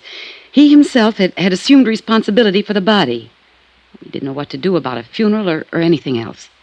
He told Dave that Teresa was all the old woman had in the world. Nobody else. And Teresa Corbett was dead in your office at the time? Yes. Well, Dave hung up. I didn't know what he was thinking at first, and then he said to me, "We're in luck." Hmm. I asked him what he meant by that, and he said that the girl who had died in our office didn't have anyone in the world and no one would know the difference. Then he told me we'd use her body. Just like that, huh? Yeah, just like that. He said it was the chance of a lifetime. Well, go on. Well, Dave called up Dr. Reed. He had an office across the hall from Dave. We waited a while, and then I hid when Dr. Reed came in. Dave told him that I had had a heart attack. He took him back in the examining room and showed him the body of Teresa Corbett and told Dr. Reed it was me. Oh, it was awful. How do you mean? Well, I mean, I hid there in the back office and listened to them talk. They tried oxygen on the girl and shots and everything else. But it was too late. Dave knew it was too late. But, well, Dr. Reed signed my death certificate. 2 days later, they buried Teresa Corbett under my name. And then what did you do? Well, I took a hotel room that first night, and then I went down to Palm Springs. Dave said he'd meet me there. Wait a minute. Dr. Reed had the office across from your husband's? Yes. Well, didn't this Dr. Reed know you? Hadn't he seen you around? You said you were acting as a receptionist for your husband. I'd never met Dr. Reed. He was just new. Okay. So you went to Palm Springs? Yes. After the funeral, Dave came down, and he said I'd have to disappear for a while, to give him the time to collect the insurance money and straighten out some things. He collected the money? Yes, he did. All of it. Then what happened? I came to New York to live. Dave was going to close his practice in Los Angeles and come to New York, and we'd be together again. He never met me in New York. Do you know why he never met you in New York? No. Did he write to you? Yes, for a while. For about 3 months after I left. He wrote me once or twice a week and said that he'd be in New York any day. And then he stopped writing. Do you have any of those letters? No, I'm sorry, I don't. Do you know why he stopped writing to you? No. I have no way of finding out. I couldn't call anyone in Los Angeles and ask them to look into it for me, could I? Tell me, what is it you feel now, Mrs. McLean? What? Well, just what is it you want us to do? Well, I don't know. What do you do in a case like this? I've never had a case like this. Why did you come to us? Well, I've had this thing on my mind almost 2 years. It was wrong to begin with. It's wrong now. I suppose it's because this insurance company was wronged mostly. My husband and I cheated them out of $10,000. At least my husband did. What about this Dr. Reed? Well, he didn't have anything to do with it. I mean, he just signed the death certificate, but he didn't know the difference. You sure about that? Quite sure about that. I don't want to get anyone into trouble. I mean anyone. Including Dr. Reed. Yes. Well, I know how fantastic all of this must sound, but it's the truth. Do you think I'm crazy? You don't look crazy to me. What's the saying? What saying? Oh, something about how you can leave home, but eventually you have to come back to count the spoons. I guess that's what I'm doing now, telling you all this. Mm-hmm. It's good to tell it to someone after all this time. Did you get any of the insurance money, Mrs. McLean? Not a dime. Were you supposed to? Oh, I suppose so, yes. If Dave had met me... Would you say the whole thing was his idea? Yes. Yes, I would. I didn't know what he had in mind that night after he hung up the phone. You've been living in New York for the last couple of years since it happened, is that right? Yes. 2257th Street. Apartment 23. What have you been doing? How do you live? I've been working. I took a job in a medical lab. Under your own name? No. I used the name of Patricia Kennedy. Is there any way you can prove you're actually Doris McLean? I could in Los Angeles. How? Well, people there know me. Friends I've had all my life. Were you ever fingerprinted there? No, I don't think so. During the war, did you work in a defense plant, maybe? No. How about a California driver's license? I don't drive, no. Would you be willing to furnish me with a list of names of people who might be able to identify you? People in Los Angeles? Yeah, sure, anywhere. Well, yes, I would, if it's necessary. It's necessary. Don't you believe me? All of this has to be checked, Mrs. McLean. Now, what was the reason for trying to cheat the insurance company? Oh, Dave was badly in debt. He needed so many things that... Well, it seemed a good way to get them without too much trouble. You mean burying a girl named Teresa Corbin under your name? Yes. A girl without any family anywhere, with a mother who died 2 days before. Yes. Very few people in this world are without somebody, somewhere, Mrs. McLean. Teresa Corbett didn't have anybody, Mr. Dollar. I know that. Do you know any more about her than what the apartment house manager said on the telephone to your husband? No. Do you remember the name of the apartment house manager in Jersey City? No. The address? No. Is there anything else you'd like to tell me about all this? Well, I can't think of anything. No. Before I ask Mr. Taylor to come back in here, I want to ask you again, why did you come to the insurance company? What? Why did you come here to Hartford to the insurance company? You asked me that once, and I told you. The insurance company were the people that were wrong. Now, look, obviously, you've been living and working in New York and getting along. No one knows anything about this. There was no need for anyone to know anything about it. No need for us to know about it. Now, you'll pardon me, but you don't seem like the type of person who wakes up one morning with a big pain in the conscience. Not at all. Now, you sat here and told me about your husband, how your husband thought of the idea, how your husband hung up the phone, how your husband called in a Dr. Reed to sign a death certificate, how your husband handled every detail, all of it. Not you, Mrs. McLean, your husband. He's the one you want us to get, isn't he? Yes. He didn't have to meet me in New York once he got his hands on that money. He didn't have to do anything about me. I was dead on paper, and I couldn't go back. I buy a Los Angeles newspaper now and then, and I saw a notice yesterday that he's going to get married again. I see. But I'm still his wife. He tricked me. You helped him to do it. Who's he going to marry there? I didn't recognize her How name. old are you? I'll be 30 next June. I'm going to ask you something else, Mrs. McLean. Have you ever been in trouble before? No. Well, you're in trouble now, if all this is true. Well, it is true. Now, Would you be willing to told sign a statement in front of witnesses containing all the information you've given me here today? Yes. Yes, I would. Okay. Yeah, Johnny? You can phone your legal department, Don. Mrs. McLean is willing to make a statement regarding this whole matter. All right. Mrs. McLean, you can make your statement in front of Mr. Taylor and whatever witnesses he wants to use. I'll see you in about an hour or so, Don. Good. You're all through with me? No, there's one more thing, Mrs. McLean. You realize that if what you've told me is true, both you and your husband will be criminally charged? Well, yes. Yes, I realize that. Oh, Johnny, for heaven's sake, you're trying to scare us. I just wanted that part understood. I'll see you. Johnny, wait a minute. Don't worry. I'll be around. Plenty.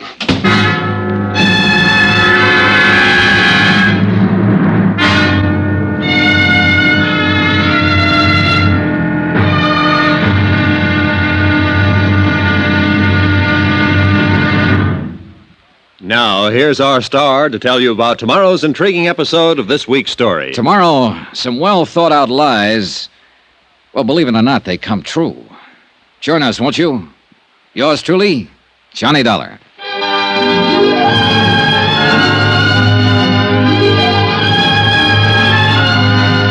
Yours truly, Johnny Dollar, starring Bob Bailey, is transcribed in Hollywood. Written by John Dawson, it is produced and directed by Jack Johnstone.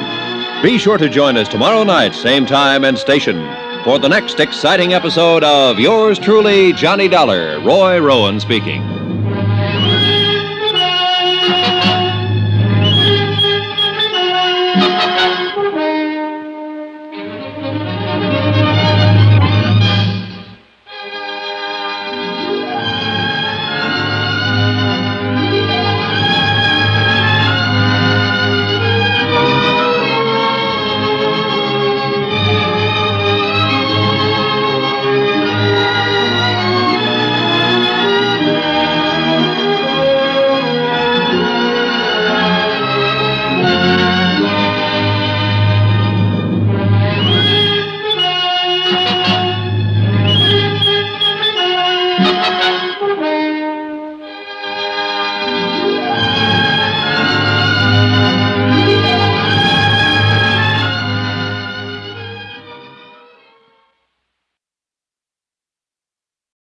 From Hollywood, it's time now for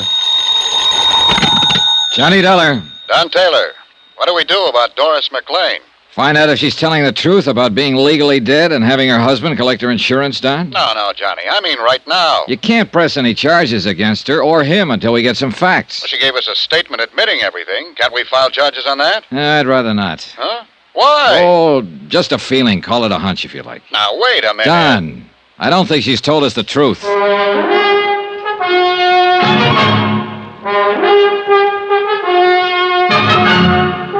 Tonight and every weekday night, Bob Bailey in the transcribed adventures of the man with the action-packed expense account, America's fabulous freelance insurance investigator. Yours truly, Johnny Dollar.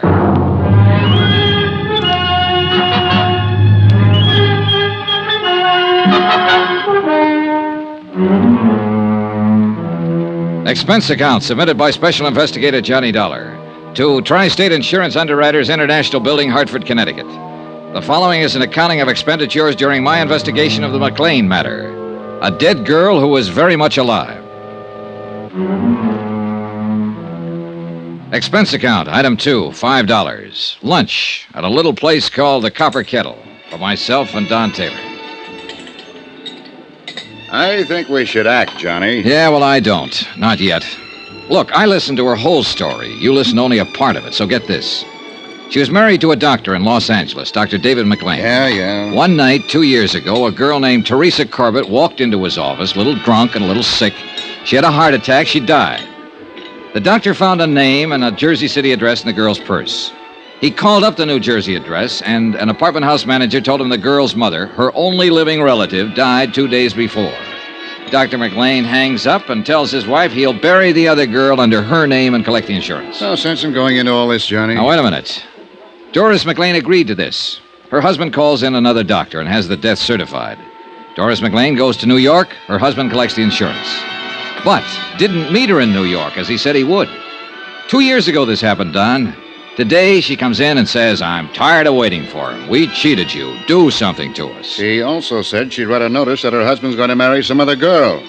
Makes sense to me. Yeah, well, not to me, Don. At least not all of it. Why?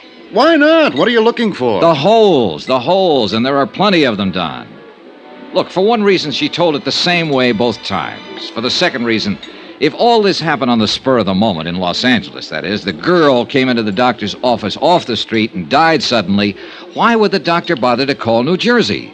Why wouldn't he call the Los Angeles police, for instance? Because he had the insurance thing in mind? Well, what do you think? Now, look, Johnny, I think you're pushing too hard in here. I'm trying to tell you what we're up against. All we have to do is verify her story. Yeah, well, there's something cockeyed in the way it comes out.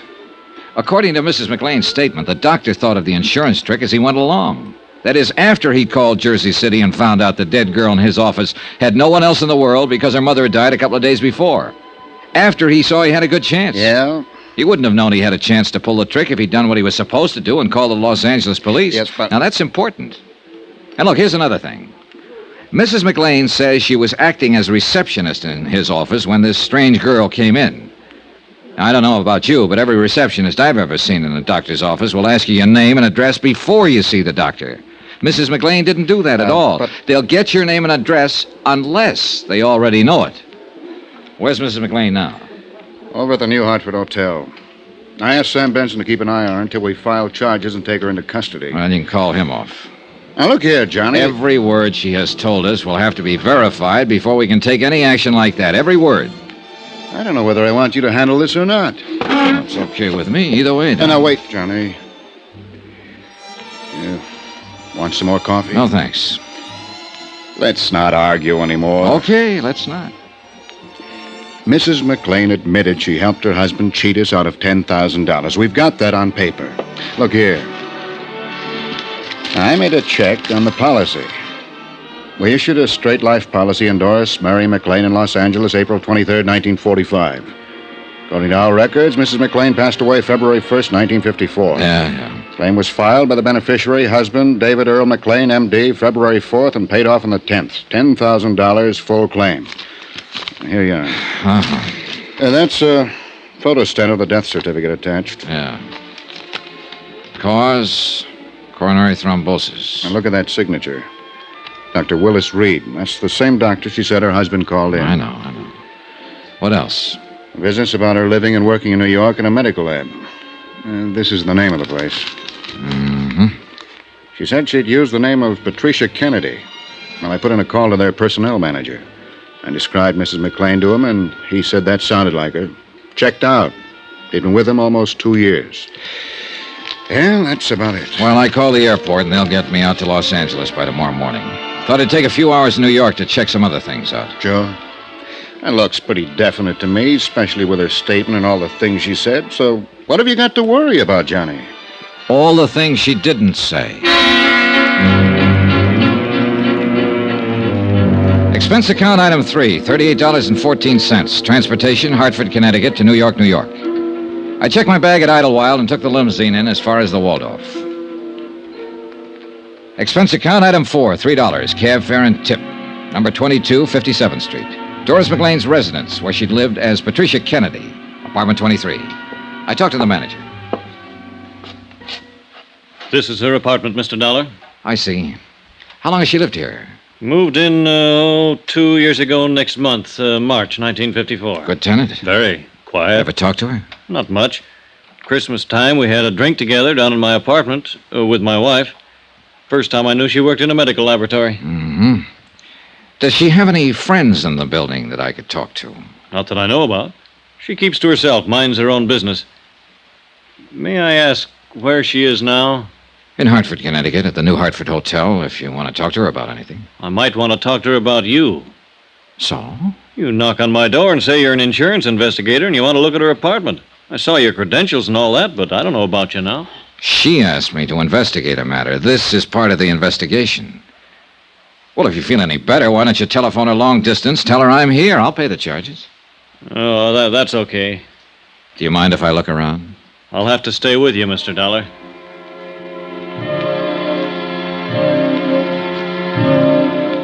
An hour later, I located a Mr. Platt at the Hyde Park Laboratories where Doris McLean had been working using the name Patricia Kennedy. His answers concerning her conduct, habits, and attitude were identical with those of the apartment house manager. I talked to 3 people who had been working with her in the lab. Same result. Expense account item 5, $2.25. Long-distance phone call to Don Taylor in Hartford. Yeah? What'd you find out, Johnny? All clear here. Her story checks out about living in New York. I talked to the coroner's office in Jersey City. Oh? According to their records, a Constance May Corbett, age 61, died there January 27th, 1954. Body unclaimed. County buried her. Coroner's office unable to locate the next of kin, a daughter, Teresa Mary Corbett, believed living in Los Angeles. Well? Well, what do you want me to say? Coincidence or not, this part of it all checks out. Yeah, I'll admit that. Thank you. You're welcome.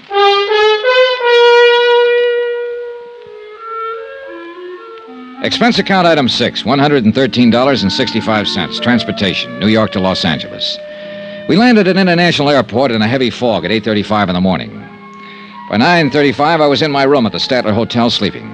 At 4 o'clock in the afternoon, I got up and showered and shaved and had something to eat. There was a special delivery airmail folder for me at the desk from Don Taylor. It contained a flash picture of Doris McLean, a sample of her fingerprints and handwriting, along with the names and addresses of several people in Los Angeles Mrs. McLean thought might be able to identify her. Expense account item 7, $50. Deposit on a rented car to get around Los Angeles. The first 3 addresses furnished by Mrs. McLean were blanks. No one home, or whoever had been there, had moved a long time ago. It was beginning to get dark by the time I got to the 4th one, an address on Berendo Street in Hollywood.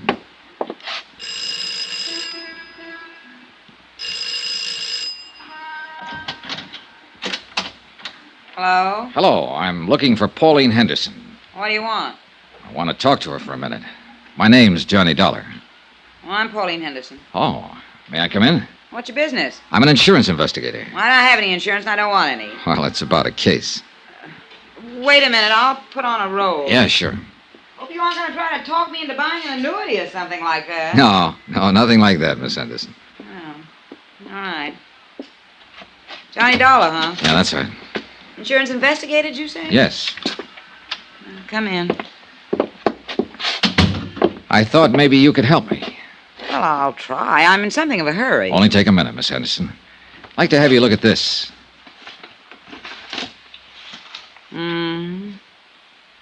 Have you ever seen the woman in that picture before, Miss Henderson? It looks terribly familiar. Is the light all right? Yeah, I can see it. My lord, yes, I know her. Who is she?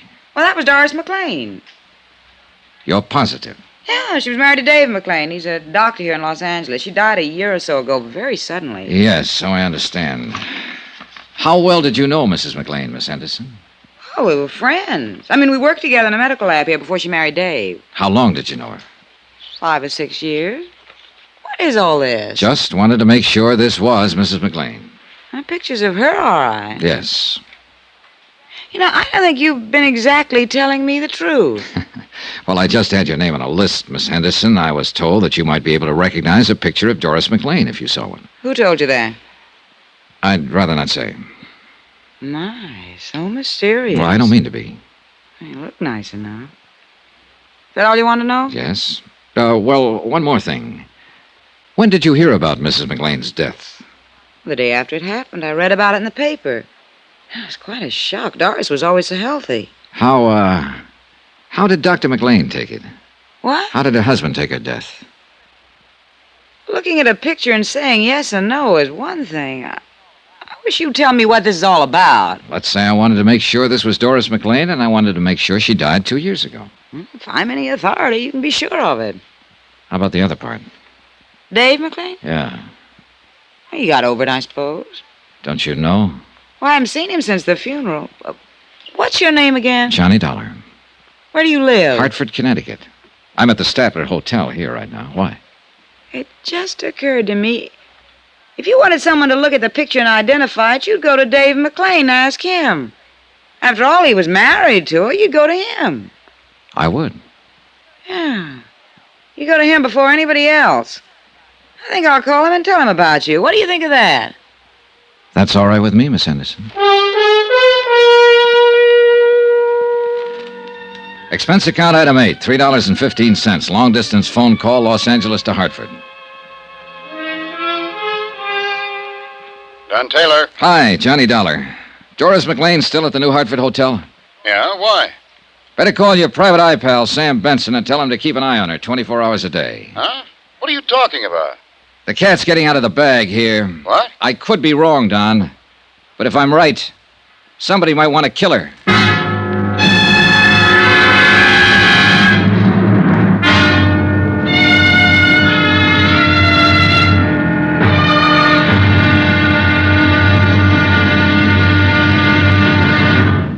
Now, here's our star to tell you about tomorrow's intriguing episode of this week's story. Tomorrow, a bit of information about a girl who had a date to die. That's right. Join us, won't you? Yours truly, Johnny Dollar.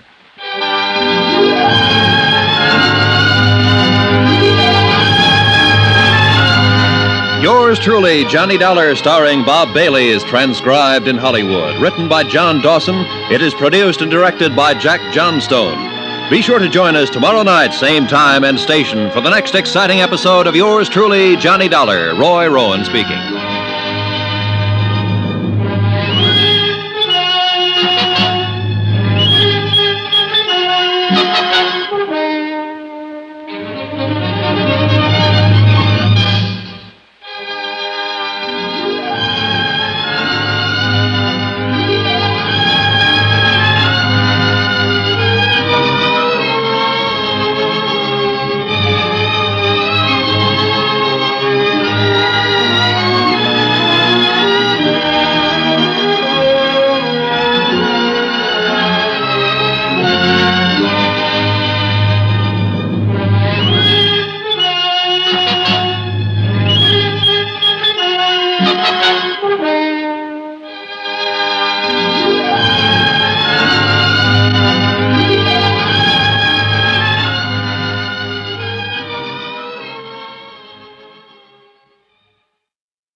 From Hollywood, it's time now for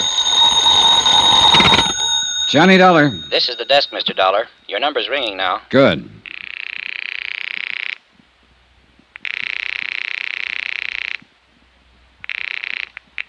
Hello? Hello. I want to talk to Dr. McLean. Who's calling, please? I'm not a patient. I just want to talk to him. This is Dr. McLean. I'm Johnny Dollar. I'm from Hartford, Connecticut. I want to see you. What about? About life and death, Doctor. You must be drunk, whoever you are. Do I come to your office or do I meet you? You come to my office, I'll call the police. Get busy then. I'm on my way.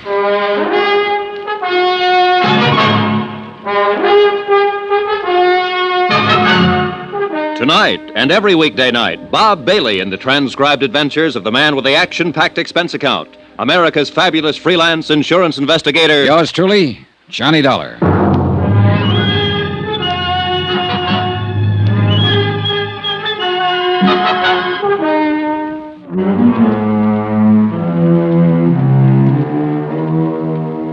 Expense account submitted by Special Investigator Johnny Dollar to Tri-State Insurance Underwriters International Building, Hartford, Connecticut.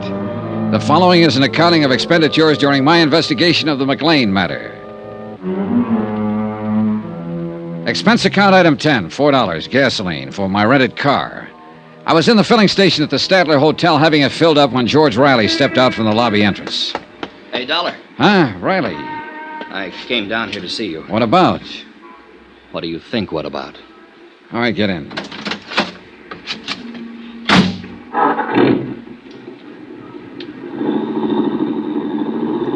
I got to thinking after you left me today about my girl, Terry. And you know what happened? No. The police came to see me. They told me practically the same thing you did. They said they were getting up a court order to exhume the body. Her body, they don't know for sure yet. They'll have a job making the identification. My girl, Dollar. Yeah, you mentioned that. We both know it'll be her, don't we? Sure we do. They have to go through with all this legal stuff, huh? This has to be right. That has to be right before they can do anything. That's right. Yeah. Hey, where you driving? Around the block. Dollar, you know what I'd like to do? I'd like to get my hands on the bird or put it down on the ground that way with somebody else's name. He was a doctor, wasn't he? That's what it looks like. Doctor who? You'll find out soon enough. Let me ask you something. How would you feel if you got the kind of news I got today, huh? You'd feel pretty lousy. Well, I feel pretty lousy. I was going to marry Teresa Corbett a couple of years ago. I built her a nice house on a hill, and she disappeared. Just walked out. Yesterday you come in and you say she didn't walk out. She walked into a doctor's office one night and had a heart attack. You say this doctor gave her another name, his wife's name. He buried her and collected some insurance. And that's how she disappeared. Now, what about me? Huh? They came around to see me after she disappeared. They came around a lot asking questions. And now they think they found her. You and me know they found her, don't we? Yeah, I guess we do. I spent 2 years waiting to find her, and now she's dead. Why is she dead? I can't answer that yet. But this doctor, he can't answer it, can he? He took her and buried her under another name. Just took her like she was some sort of clay doll, something used and something no one wanted anymore. He took her and buried her, and that was supposed to be that. Now, what's his name? Riley, you better go home for a while. Yeah, sure. I'll phone you later. Dollar. She wasn't any clay doll. She wasn't something you give a phony name to and put in the ground. She was what I loved and wanted and needed. Did she walk into his office and die with her heart trouble, or did it happen another way? I don't know. You got ideas? I don't know. Dollar, you gonna find out? Yes. If you don't find out, I will.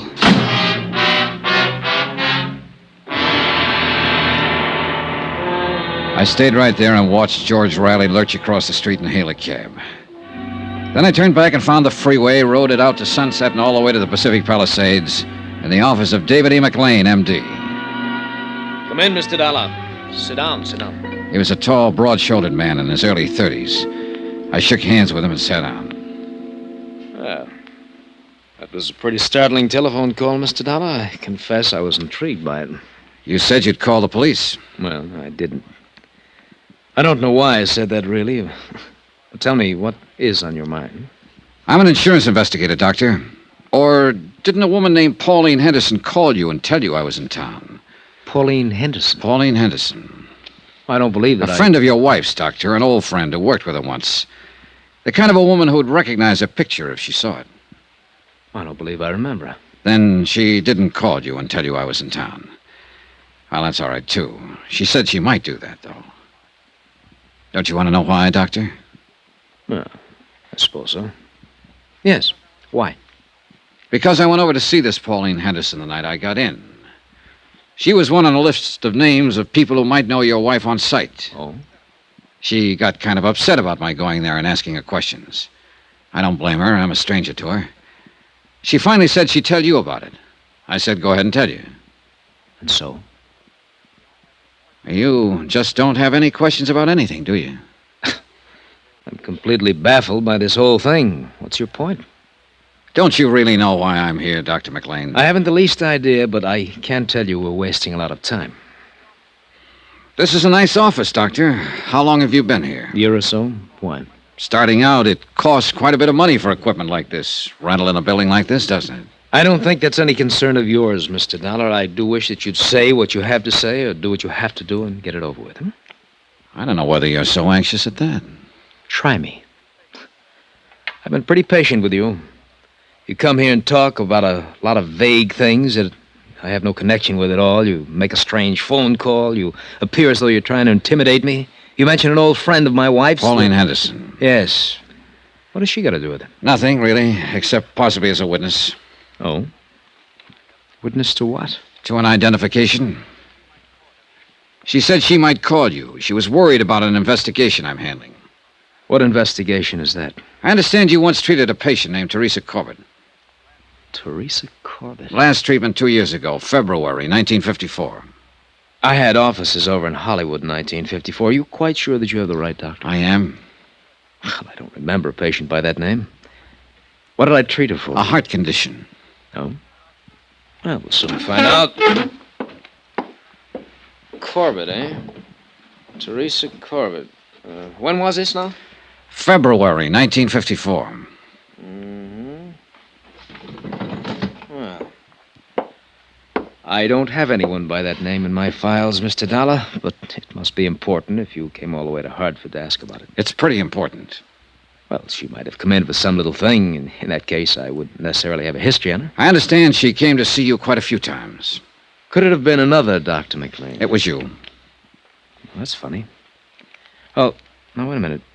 2 years ago. My wife was my receptionist then. She wasn't too good at keeping records. Do you suppose I could talk to her and ask her? My wife is dead, Mr. Dollar. Oh. Sorry I can't be of more help. I thought every doctor kept a record of all his patients if they just came in with a nosebleed. Well, now you see that you're wrong. Now that we've gone through all this, let's get down to business. What do you mean by that? I'll come right out and say it, Doctor. You should have kept a file on Teresa Corbett. You should have kept that one above all things. The fact that you don't have one is going to make me believe a lot of things I haven't really believed up until now. What things? What are you talking about? I'm talking to you about your wife, who isn't dead at all. What? 4 days ago, she came to me in Hartford, Connecticut. She said that Teresa Corbett died in your office one night and that you identified the body as your wife's. And what's more, you collected $10,000 worth of life insurance on her. Here's a picture of the woman who gave me that statement. Is this your wife? Well? All right, I'll tell you. It is your wife, Doris McLean. And she's still very much alive. And the story she told me in Hartford is pretty much the truth. I've never seen the woman in that picture in my life. I ran into one person here in Los Angeles who recognized her right away. I've got a list of 8 more people who'd probably recognize her. I can go to every one of them and get their statements to that effect, but I don't think I need to. I've got a pretty long statement from Doris McLean herself. It tells the whole story. Would you like to read it? No. Then maybe you'd like to make a statement yourself. I have nothing to say, Mr. Dollar. I didn't think you would, Doctor.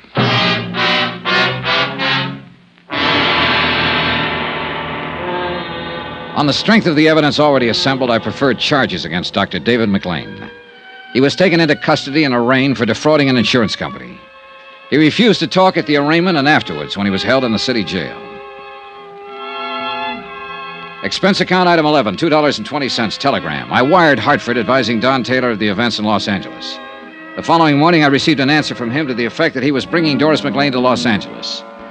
That should have made the case complete. That and the fact that the coroner's office had exhumed the body and it had been identified as Teresa Corbett.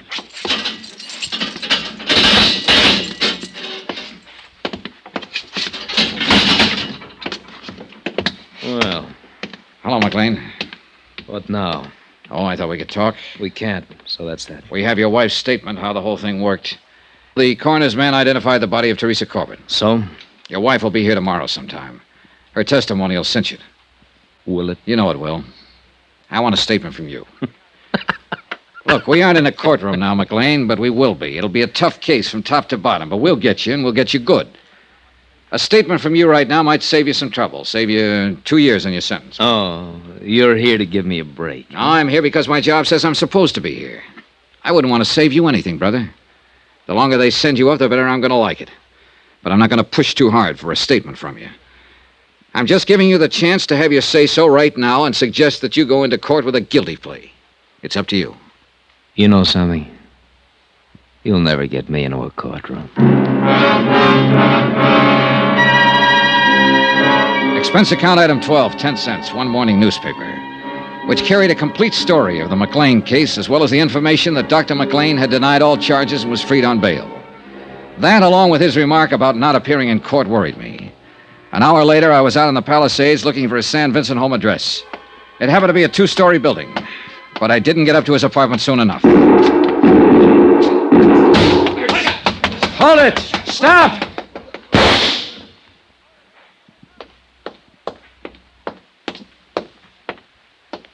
Riley. You don't have to worry about your doctor friend anymore. You fool, you crazy fool. The court would have taken care of him. No. I wanted to do it personally. Oh, Riley. For my girl, Johnny. For my girl.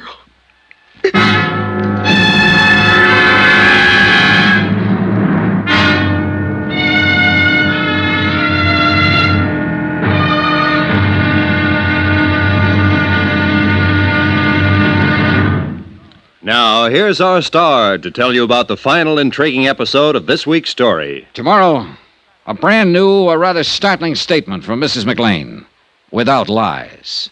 Join us, won't you? Yours truly, Johnny Dollar.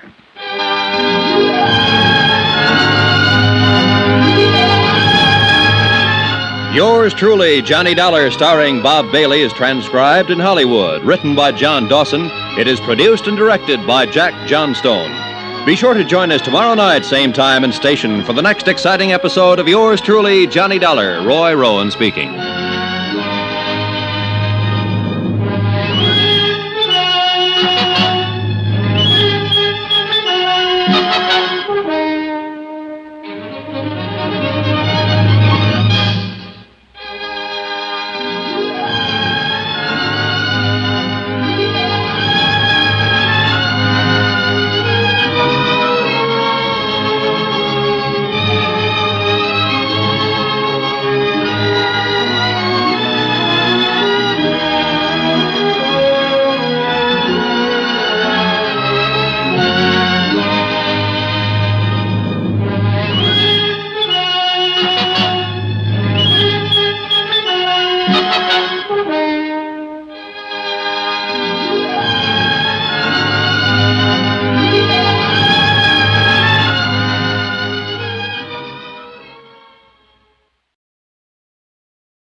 From Hollywood, it's time now for...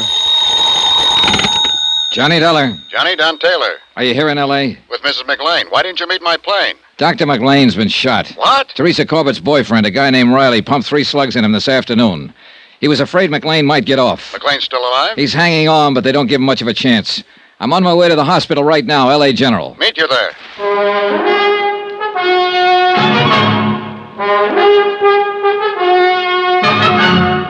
Tonight and every weekday night, Bob Bailey in the transcribed adventures of the man with the action-packed expense account, America's fabulous freelance insurance investigator. Yours truly, Johnny Dollar.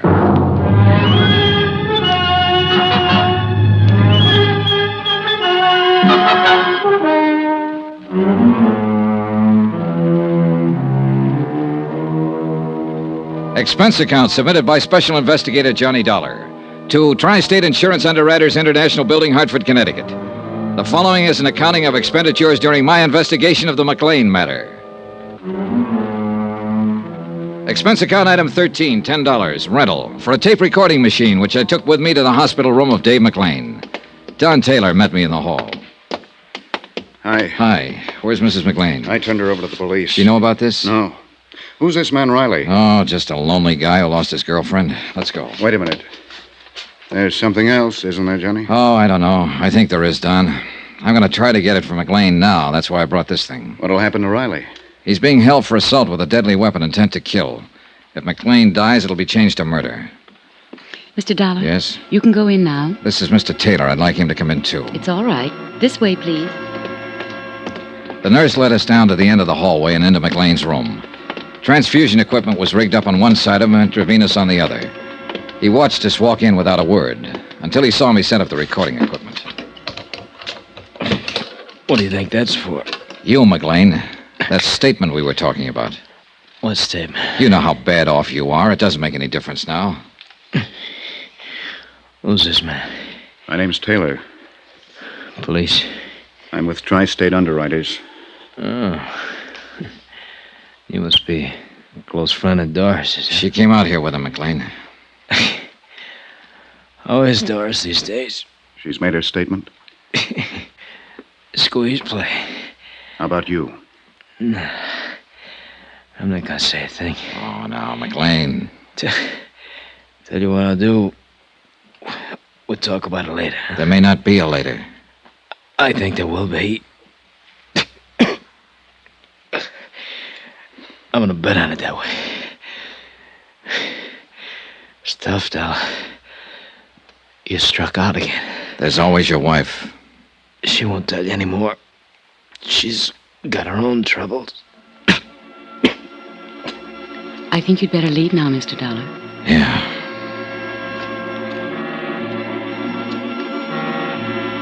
McLean's chances for recovery were 1 in 10. That isn't very good odds. But as he said, he was going to bet on himself. And he won. 3 days later, he took a turn for the better. Within a week, he was walking around the hospital. The trial date was set for him to answer charges of defrauding an insurance company. Mrs. McLean was named co-defendant. All set. When do you take off, Don? About 5 minutes. Good night for flying. Yeah. Now, what's the matter, Johnny? Oh, I don't know. This whole case, the people in it, I just don't know. You ought to be satisfied. You've certainly done your job. McLean's are going to stand trial, and there's no doubt they'll be convicted. You testify in court, and that's about it. I know. Don. Yeah? There's more to it. What? I know there is. There has to be. McLean's slick enough not to open his mouth. He hasn't admitted anything. His wife's done all the talking. Sure, that's true, but what she said was enough for us. Was it? Well, wasn't it? Not for me, Don. Johnny, what is it? Riley, I suppose, and that poor girl, Teresa Corbett. A couple of little people who walked into it. Riley's suffering worse than the McLeans, than they'll suffer. He lost somebody he loved. She died naturally. He would have lost her sooner or later. The McLeans had nothing to do with that. Didn't they? No. Well, I've been thinking about it. Just go in and testify in court and come home and try to forget about it, will you? Maybe you're right. Flight 913, Chicago, New York, and Well, Boston, now boarding. See you in a few days, Johnny. Okay. Flight 913, Bye. One thing, now Don. boarding Yeah? at Gate 8. Suppose Teresa Corbett had been my girl. So long, kid.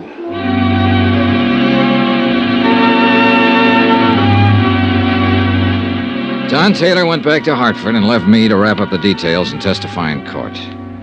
The day before the trial, I went over to the county jail to interview Mrs. McLean just once more. Hello. Hello. The uniform isn't too attractive, but they say it's a very healthy life in here. I mean, the regular hours and all. I suppose I should try to get used to it. Yeah. How long will I have to go to prison? Well, that's hard to say exactly, Mrs. McLean. Well, my lawyer said not over 3 years if they convict us. 3 years isn't too long. No. Sit down. Where's my husband? Where's Dave? He was transferred to the county jail today. Is he all right? Seems to be getting along fine. I haven't seen him, you know. You'll see him in court. Oh, I wish it were all over. So do I. But it isn't, is it? Practically. Not at all. Well, what do you mean? So far, we have enough evidence to prove conspiracy against you and your husband, and we'll prosecute to the limit on that. There'll be some other charges against him, the business with the body and so on. Let's not go into that now. But there's something else here I want to get straightened out. This is your statement. Yes. Let me read you this. A girl, whom we later found out to be Teresa Corbett, walked into the office on the night of February 1st, 1954, and complained of feeling ill. She had been drinking. My husband took her into the examining room where she died a few minutes later of a heart condition.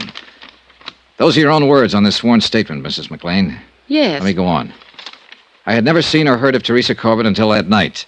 I was with my husband when he placed a call to her residence in Jersey City. He spoke with a man there who managed an apartment house and so on. Mrs. McLean, that call was never made.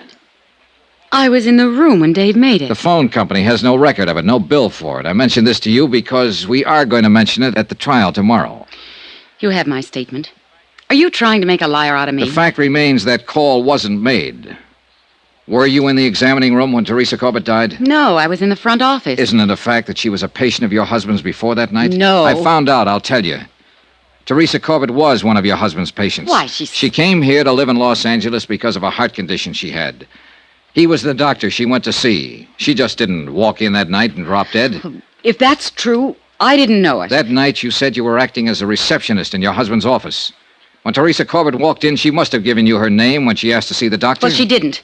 Frankly, I thought she was just a little drunk. She'd been drinking. I could smell it. And you just took her right on back to your husband without asking a name, where she lived, anything about her? Yes. Now, look, Mrs. McLean, a lot of things you've told me and put into this statement are true. They've all been checked and rechecked. That's my job. But some of them just don't make sense. What are you trying to do? You wouldn't have known anything about it if I hadn't come to the insurance company. Maybe that's so. Maybe it would have just gotten by. But you did come to us. And whether you knew it or not, we have to know everything now. Everything, Mrs. McLean. Why do you think we've gone to all the trouble and expense of checking all this? I'll tell you. Because your story was too good to be real. It couldn't happen that way, even though the facts seem to say it could. Why, A girl alone and friendless in Los Angeles dying of a heart attack in a doctor's office. A doctor who needs money and has a wife who's heavily insured. That's too much for me to take. Teresa Corbett was a patient of your husband. She had been for several months. She came in like anybody else. You or your husband took her personal history. And you noticed that she had only one living relative, a mother in Jersey City. Will you please tell me what you're talking about? I'm talking about premeditated, carefully planned murder. That's what I'm talking about. When Teresa Corbett's mother died suddenly, there was nobody left to worry about her. Nobody to ask questions about her anymore, right? That's what you thought, anyhow. But there was a man, George Riley. But he didn't know where to go or who to ask. You didn't know about him. All right. Teresa came in several times, and you and your husband got to know more about her. She was the patsy right from the beginning. Wasn't she? Wasn't she? Yes. Do you want to tell me about it? She had been in to see Dave several times. He knew all about her, where she was from, what family she had. That night, when she came in the office, she wasn't drunk. She hadn't even been drinking. She'd had a telegram. She'd just received word that her mother had died suddenly. She was terribly upset about it. She asked Dave for something to help her sleep. Go on. Well, he took her in the examination room, and he came out a few minutes later to get some drugs, and he said something about her case being a terminal. Terminal? You mean it was hopeless? Well, that's what he said. He said he didn't give her more than 6 months. It wasn't true, Mr. Dollar. She wasn't that sick. Then what? Well, Dave went back to the examination room. I just sat there and waited. I guess I knew what he had in mind. Had you talked about it? Well, we talked... Oh, no, not about what happened then. A few minutes later, he buzzed me to come back to the room. I went back there, and Teresa was lying on the table. She was dead. I knew it when I walked in there. Dave looked very strange. He said that she had had a sudden heart attack and died before he could do anything to help her. You know it wasn't so. Well, there was a hypodermic on the stand. He'd given her something. I just didn't think he'd go that far. Are you sure you hadn't discussed this before? No. I swear he hadn't said a word to me before that night. But he had it all planned.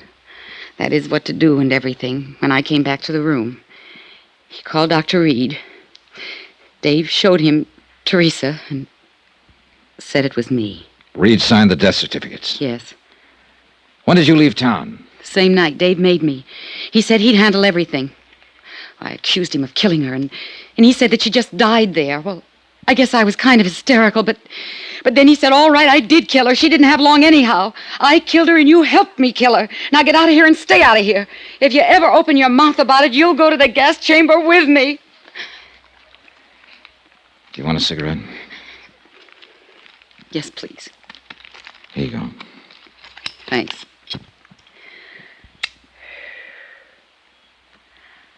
I told you that story. I mean about the phone call and all. To get back at him. I never thought that I'd tell you this part, too. Oh, I'm glad I did. I'm glad it's all over.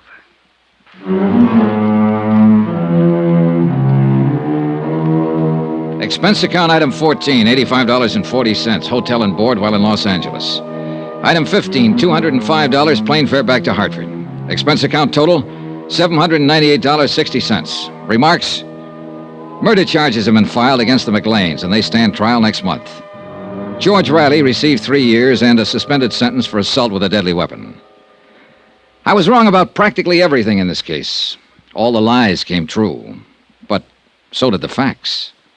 Yours truly, Johnny Dollar.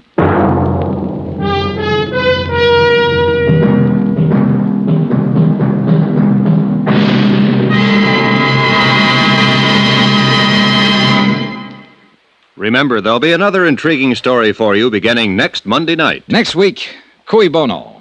That's Latin for who benefits. And believe me, it isn't the killer in the case. Join us, won't you? Yours truly, Johnny Dollar.